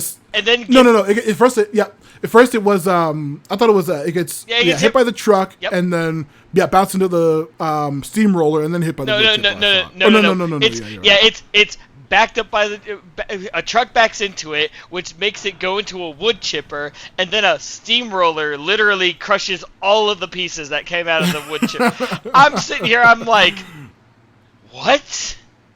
And then of course we find out during the autopsy, during the NCIS autopsy scene of the bike. Yeah, Tahama's doing it. Yeah, Tahama's doing the breakdown of what the hell happened. The brake mechanisms were replaced with ketchup and mustard dispensers. Well, ketchup and mustard, And meanwhile, and in the background we see O'Farrell. Earlier, he was trying to use a wiretap while they were doing the bust, and he falls through the window, like in the intro. We see him in the background still trying to work on this wiretap device. And of course, what's her name? Tahama? Tahama? Yeah, Tahama is like listening in, and of course, fucking O'Farrell. Oh no, that's in a little bit. Oh yeah, that's in a little bit. No, yeah. Vallejo tells them that they are off the case of the missing term papers until we figure out who's behind this attempted killing of Fillmore. So they need to he needs to be off the beat for now. We say that he brings him a gigantic stack of paper. He says, "This is every single perp that you've caught, and you need to look through and figure out who's behind this crazy ass attempt on your life." They go through, and Ingrid's like, you captured 122 students? He's like, hey, 123 if you include those Siamese twins. Just like, what the hell are you doing in the school? And of course, she's Ingrid says that they need outside help. Yeah, well, right, but she's like, hey, do you know anyone who would be really out to get you? And of course, he's like, yeah, like all of them. But they need outside help, and Fillmore knows a guy. Yep, Sonny Lombardo. Sorry, Lombard. They read his sheet. He's an old crime partner of Fillmore's back from his evil days. They go to the AV club, and there's a paper football tournament going down where Sonny is taking bets and winning money from all the people competing in this little thing. When they arrive, everyone in the little organized tournament flees, but Sonny is real smooth and calm and tells them, like, oh, well, look who it is. It's the old batch again, huh?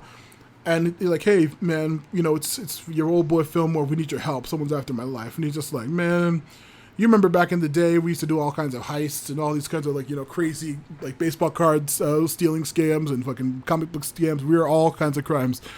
And it's like, hey, man, we need to sit down and chill out. They kind of sit down. They start playing the little paper football game. Sonny says, okay, if you hit this shot, I'll help you. As Fillmore makes the shot, we see that Sonny cheats and misses it. Fillmore's like, oh, classic Sonny. He's like, yeah, I'm not gonna help you, dude.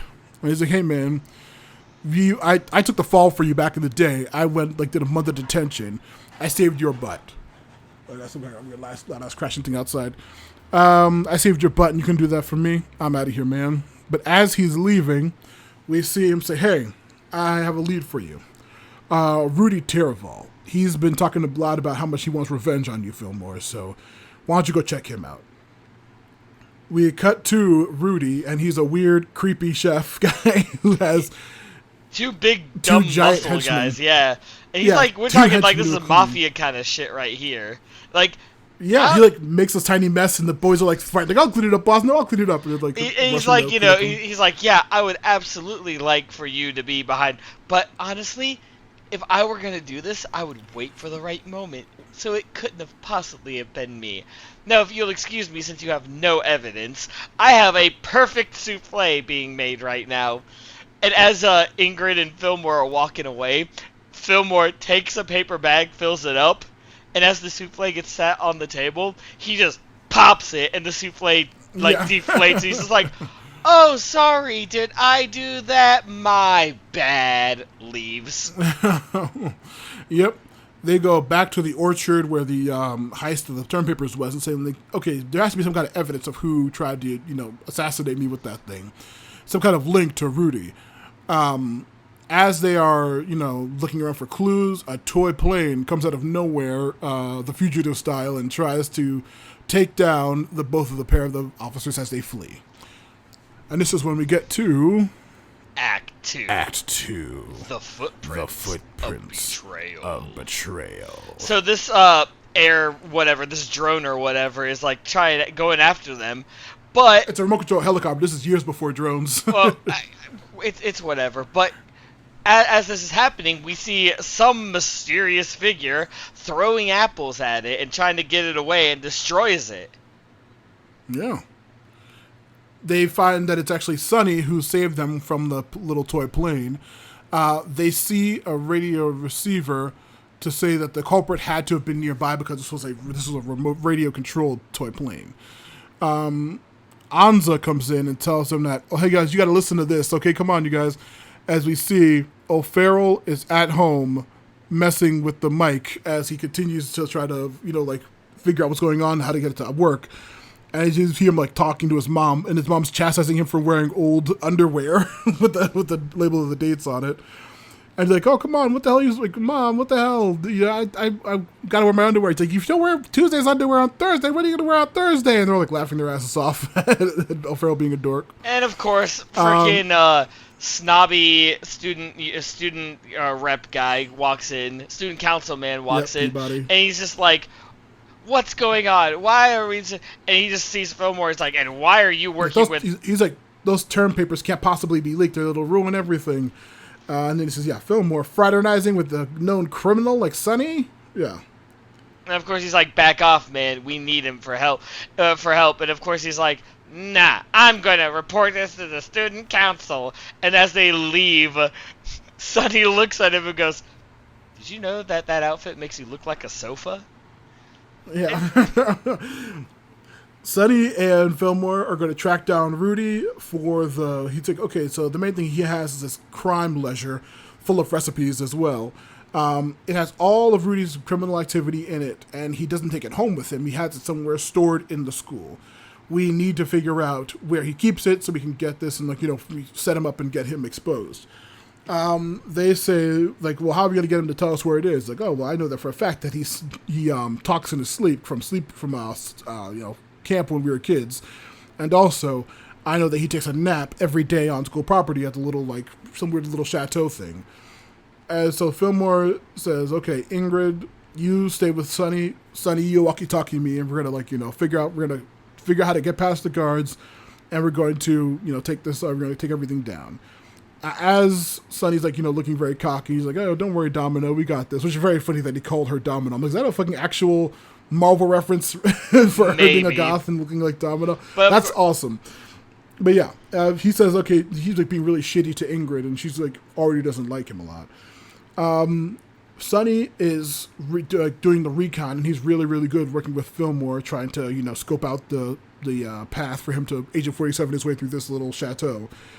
Ingrid's like, hey, so, you and him were friends back in the past? And she's like, yeah. They kind of go over Fillmore's crime history with Sonny. And, she's saying, well, he's past that now. He's a safety patrol. And he's like, well, you don't know him at all, do you, if you think that's how he is? Fillmore is sneaking in, rolling through hedges, swimming in the pool floaties. He's, sneaking into the base. He gets past both of the guards and into Sonny's room. He talks to Sonny while Sonny's asleep, and he does finally mention. But as he's getting information, we see that the guards see his pool trail leading from the actual, like, the wet spot of the pool into the actual house, so they're trying to track him. Fillmore finally gets him to Rudy to say that it's in the deep freeze next to the fish sticks. But just as he says that, Ingrid's yelling at him to get out of there. They're on your way. You're going to get caught. Just as they come in and they wake up Sonny, Fillmore's out of sight. And Sonny, but they do see, yeah. Sonny's like, "What are you two doing?" They're like, "Nothing, I guess." The window that Fillmore left through was wide open. So of course, door closes and he's like, "Hey, I'm gonna need you to tighten security in the home ec room now." Yep. This is when Sonny says, "Okay, so we know where it is. Why don't we just go grab it?" And Fillmore explains that without a signed affidavit from the student council, that would be stealing, and they cannot just take it from another. They can't take a student's private property like that. O'Farrell comes in, and it's kind of just like, looking around as everyone's giggling, and he sees a gigantic pile of underwear on his table. And it's just like, very funny, you guys. Just like making fun of him, and then they see that like one of them says like Thursday audit, and they just like completely lose their shit laughing at him. Once again, Peabody comes in to poop the party like a real douche.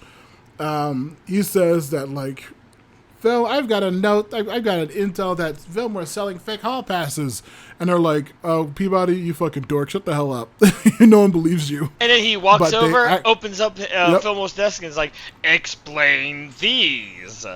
Dun dun dun. Yep. Bum bum bum. And this is when we hit Act 3. A scare once healed. And Vallejo's like, "Dude, okay, listen. I know Fillmore. What makes that he couldn't do that?" And he's like, "Yes, he could. He has a criminal record." He's like, Vallejo's like, "No, you don't get it. He wouldn't do. He would not. He didn't do this." "Oh yeah? And how do you know?" "Because he doesn't do that stuff anymore. And even if he did, you would never have found out." Yeah, you're too dumb to ever catch him doing that.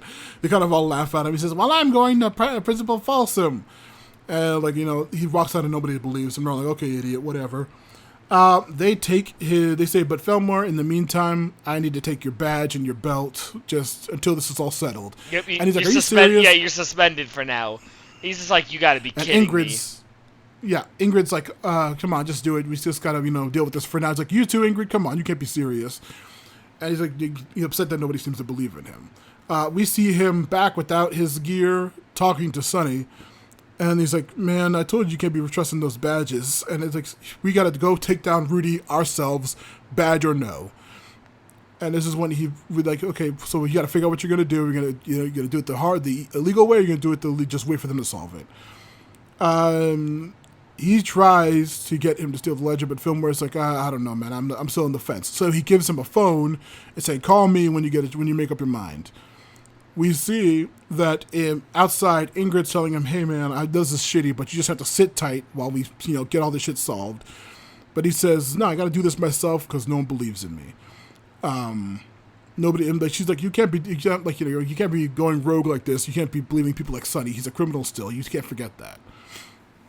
We see Fillmore under a tree nearby the school, still contemplating how to go forward with this. He tries to call the council, but then he hears like Peabody's voice saying "student council," and he just kind of like hangs up immediately, like, "I can't fucking deal with this prick." And so he calls Sonny up, and he's just like, "Hey, let's do this." And so the night of the heist, it's like Metal Gear kind of stuff going on, where he like hides in cabinets and things as he's going through. And then we find out that in the freezer box we have the fish sticks, and wouldn't you know it, he found the ledger. And of course the goons find him, and of course he throws a stake at he uses a stake to slide out from like underneath them, and he does some jumping. He chases and flees through the laundry. Through the oven mitt laundry, and as he like cycles through, he runs over to the lake, where Sonny's like, "Yeah, here, I got this," as he's on a lobster jet ski thingy, whatever. Yeah. Tosses him the ledger, and he's like, "Hey, that's good." And of course, Fillmore's like, wait, you're just gonna leave me? Wait, you're just gonna leave with us? He's like, what are you talking about? I have the ledgers now. He's like, wait a minute, you're gonna destroy the evidence. What evidence? It's all gonna be destroyed. And that's when we find out that Sonny is actually more nefarious than you think. Actually, it's not the evidence. Actually, he opens it and saying, actually, it's not evidence that I'm behind. It's this, and it's actually a list of all the missing term papers. Yes, it is. And so we find out that he was setting up. He says, yeah. Yeah, he pretty much set this whole thing up. Original mystery. Yeah. He set everything up, absolutely. And yes, he did plant the. He pretty much fesses up to everything. He's like, "Yep," and I have these. He was behind the attempt on Fillmore. He was behind the airplane. He was behind the bike. He was behind everything. Just because he knew that it would push Fillmore to leave the safety patrol and to steal the ledger for him. And of course, Fillmore's like, once a thief, always a thief. Yeah, and Fillmore's like, cool. That means that this warrant. He says, once a thief, always a thief, and you can't even go to your safety patrol people because they would bust you for stealing. And then, this is when he pulls that Uno reverse card. Yeah, he pulls out the Uno reverse, like, hey, see this warrant? That means this is actually legitimate. And we got you saying this all on tape. Lifts up his shirt. Hey, you hear me? And we see the student council person and Vallejo listening in on this whole thing, and Vallejo literally giving Peabody a look like, okay, we done with this now? Yep. And also see O'Farrell's like wires like all he's like, oh yeah, I caught it all on the wiretap. Yep. And then we get a nice jet ski kind of chase where like Fillmore throws a life buoy at him, and just like crazy thing going on with light Morse code and everything, and it's crazy, but ultimately it's a really cool raft chase. It really is actually. Ingrid's like on a small boat, and they finally catch him, and he's like, while they're doing this crazy chase and kicking him off the jet ski and all kinds of water ski events, Sonny says like, Fillmore, I always said that you were the best. And then he was just like, I still am, baby. As he kicks him onto Ingrid's Poseidon boat trident and catches his ass. And yeah, we did it. Hey, yep. They finally caught him. Then we see the next day, Peabody's giving an interview. Oh, yeah. I have to point out one of the funnier things. Which is because as he's as Fillmore gets, after they capture Sonny, and as Fillmore is still using the water ski, he looks over, sees a sign, and slowly stops. And we get to see that the sign says, "Watch for floating signs." Yeah, of course. This show, its visual gags are amazing. I love the visual gags in this. So, on to the next day. Yep, Peabody's giving an interview to the papers, saying that they found all the term papers and everything is saved with that. Sonny says that it didn't have to end this way, Fillmore. He's like, yeah, it didn't. When I went on the straight and narrow, you could have joined me. You had all the opportunities to turn good, but you turned them down, and look where it left you. But now, since I left all people like you behind in my life, I have a better life, I have a better partner. As he looks at Ingrid, as they say, come on, Ingrid, let's go hang out. As Sonny's taken in, they fist bump, and they, go off into the sunset to be fucking good-ass officer partners and friends. And that is where the season ends. That is indeed. Holy shit. I like how not only did they get back to bringing back Fillmore's dark past, but they this entire thing had so much going for it. Fillmore trying to teeter between whether or not he was going to go back to a life of crime, just the fact that there's the mastermind behind everything, and utilizing all of the utilizing it so that he couldn't go back, so he had to be a criminal again, and it just everything stacked up perfectly, and it was such a beautiful ending. Yeah, an amazing ending to an amazing season of a great show. It's an underappreciated gem, and it's actually kind of funny because halfway through, when he decided not to help him, but then he helped him in the orchard, I'm like, yeah, I think Sonny's gonna be really shady. Didn't realize it was gonna be that heavy. I knew it was gonna be him, but I didn't think it was gonna get that heavy. Yeah, a crazy ass betrayal and shit. Fun ass twist and an amazing ass situation. Yeah, a very very fun episode. A good little season finale because it actually was thematically relevant to Fillmore's past and like all the. It was a great episode. It was. So this season as a whole, another show you never heard of until now. So what did you think of this show this season so far? Well, I already told you after the first episode we did this that how did I miss this show growing up? Like seriously, like if I were to watch this, you said it was like what was it 2000 what? 2002 to 2003. Yeah, so I would have been like 12, 13 years old, but like but yeah, how did I miss this? If I would have watched this, this would have been interesting for me. Like I would have actually been okay with the show, but like I don't know what the hell was up with me. Then again, I was in the band and I was actually like hanging out with people more often than I do now.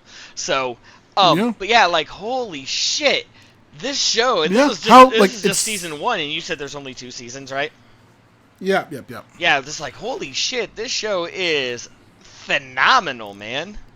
Yeah, it's really really intelligent in that like it's a good way. It's a good like intro into the police procedural genre, and that's why like watching like amazing shows like this is probably why I like shows like Law and Order or Psych or like all those really good procedural cop shows. This is like a very fun, but like just as intelligently written version of those things. Where like it's like there's never anything that's like illogical. There's never anything like specifically juvenile besides like the literal subject matter. Like the tone is very intelligent. It's very like it takes the viewer as like a smart, competent person. The mysteries are always very well thought out. And there's never like anything like clunky or weird or like poorly handled. Everything's like surprisingly really really well done and like maturely written. It's really fantastic. Yeah, seriously, like holy shit, I'm surprised as to like I shouldn't be because it was one of the late 90s early 2Ks Disney. So they still had clever writing going on for them, but like hot damn, dude, this show was incredible. Well, and still is because we have a whole nother season to watch. Of course, yeah. But I would say, if you can remember, what are any specific cases or any specific mysteries that like you this past season that did stick out to you particularly? I'm sorry, say that again. Any specific of the episode mysteries that stuck out with you this season so far beyond the 4 we covered today? God, it's actually hard to choose, but like, I'm gonna be real with you. I think one of my all-time favorite episodes. Oh man, sorry, I have to actually go back and think about these ones because there was a lot of good ones. There were quite a few really good ones. I think one of my all-time favorite ones was the Tamagotchi one. Not just because of the conversation we had, but like that really kind of went around and around and around, and it's like, holy shit, they did a lot for that one, and they actually kind of like it had layers to it a little bit. Yeah, I loved the train versus cars episode with that was a fun ass episode. The train disaster. They try to figure out who was behind the huge giant train massacre. Okay, that one was a good one too. Yeah. So many fucking funny ass episodes. It really was. But of these, fantastic show. I loved it. But of these 4 episodes specifically, not gonna lie, I really liked the art museum one. Yeah, I would say this batch is probably the best batch because it had the art museum, but then also Checkmatey's bullshit was fun.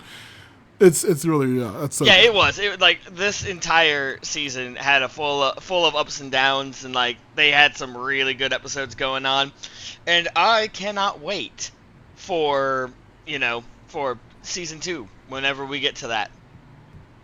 Yeah, whenever we get to it, because I'm gonna pull a little Uno Reversi, or I'll say Dami Reversi fucking villain turn for myself. I'm sorry, hold on. Oh, what reverse? Yeah. Dami Reversi.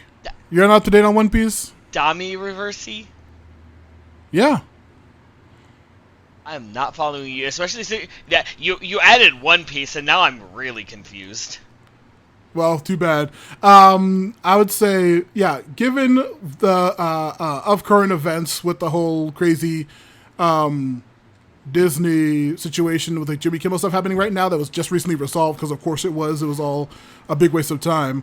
I would say that I want to do a little turn with our show.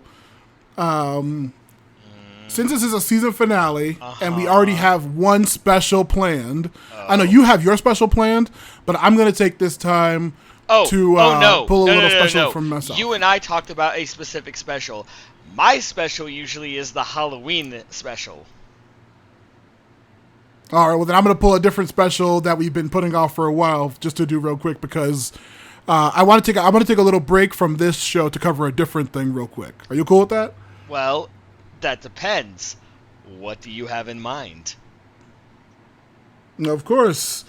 I would love... Well, I'm sitting here staring at my new recent collection of Star Wars Shatterpoint figures. I see Riff Tampson from that one episode of Clone Wars. I see Cassian Andor from Andor. And then, of course, I see the Grand Inquisitor along with the third brother. I'm like, you know what? I've been without Star Wars on this podcast too long. So I think it's time, Ben. I think it's time we return to the Visions. Oh, are we finally doing season 2? Before we complete the season. Yep, we're going to cover season 2 before we cover the next season of Fillmore. Yeah, okay, I'm good with that. Because last year we did not do any holiday specials. And Star Wars is usually our holiday specials. So, yes, absolutely, I am on board with this. Yeah, and unfortunately, fun characters like the tactics droid Kalani or Bo-Katan Kryze or, you know, fucking, what else I got here? Darth Maul and the what's it called? What was that? Clan Vizsla people with him. We're going to do a little Star Wars Visions. I'm going to scream about Star Wars facts for hours and hours on end. So next episode's obviously going to be Metalocalypse, but after that, before we start the next season of Fillmore, I want to do it's 9 episodes, so we're going to split it again into 4 and 5.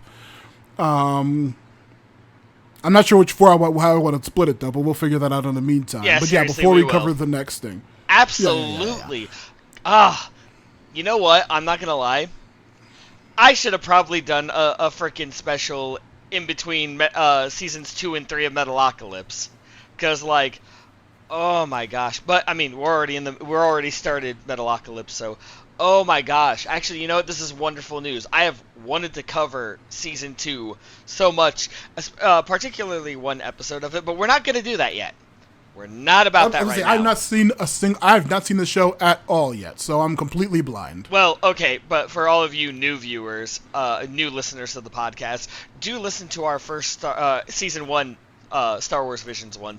It's a very interesting time there, but yeah, and I'm probably, if we can incorporate, since I am terrified of incorporating a 3-way Audacity Discord call to record, I'm probably going to have our good friend Chris do a little Monster Hunter like a 2-part clip of just him talking about the episodes, what he liked, what he didn't, in the ranking of the first half and the second half. You're gonna ask him like 10 questions and stuff like that and let him answer them like you did with Monster Hunter? Yep, I'll just edit that in. Sounds good to me. So, yeah. Right. Oh my gosh. So, hey, Matt. Yeah. I don't have any plugs, but I know you do. Oh, okay. Of course. Matthew Lewis Podcasts, Blue Sky, Matthew Lewis Podcasts, Twitch, Matthew Lewis Podcasts, YouTube, that's where all the videos and stuff are. Matthew Lewis Podcast, Patreon. Go check out old episodes of Action Toon Bros. There's a shit ton of them. I have playlists now for most of the shows, except for the currently airing ones, which I'll get to once we cover more seasons of them. Go listen to the Star Wars playlist. It's fucking fantastic. Speaking of playlists, we are now also on Spotify and Apple podcasts. There's an old link for the old first half of this podcasts airing, and then there's a second half with like the newer episodes and stuff on there, starting at around Spawn and Primal. But yeah, check out the new Spotify link. Rate and review, because I need more reviews on there, because that's how you get bumped up in the listening categories and shit. So yeah, Forgotten Minotaur King by the book. Listen to the podcast, and of course, Movie Garbage. New episodes coming out frequently, at least a couple of months. Right now, as of this recording, we have a very fun Fantastic Dinosaurs of the Movies, a fucking great ass 7-hour conversation between me and Ed about movie trailers and shitty kaiju movies from the 50s. It's fantastic. So that's my plugs for now. We're covering Metalocalypse Season 3 is continuing, and then after that, we're cutting into our special for Star Wars Vision Season 2. Check it out. That is all from me on my end. Excellent. Well, I'm looking forward to Season 2. I'm going to let you know that right now. Hell yeah. I'm hype as hell for it. So, looking forward to it. Absolutely. In the meantime. Yep. From here at us, thank you for listening. Make sure you take care of your animals. I have to say that because Matt, with the job he has, he's been making sure that, my cats have been all right. And, yeah, Matt, this is your show. You want to sign us off? Hell yeah. I'm going to sign us off with a classic. Oof. Magoof. Oh. Wait, which one is this podcast? I'm so confused. I listen to too many podcasts. Smell you later. Keep it sleazy!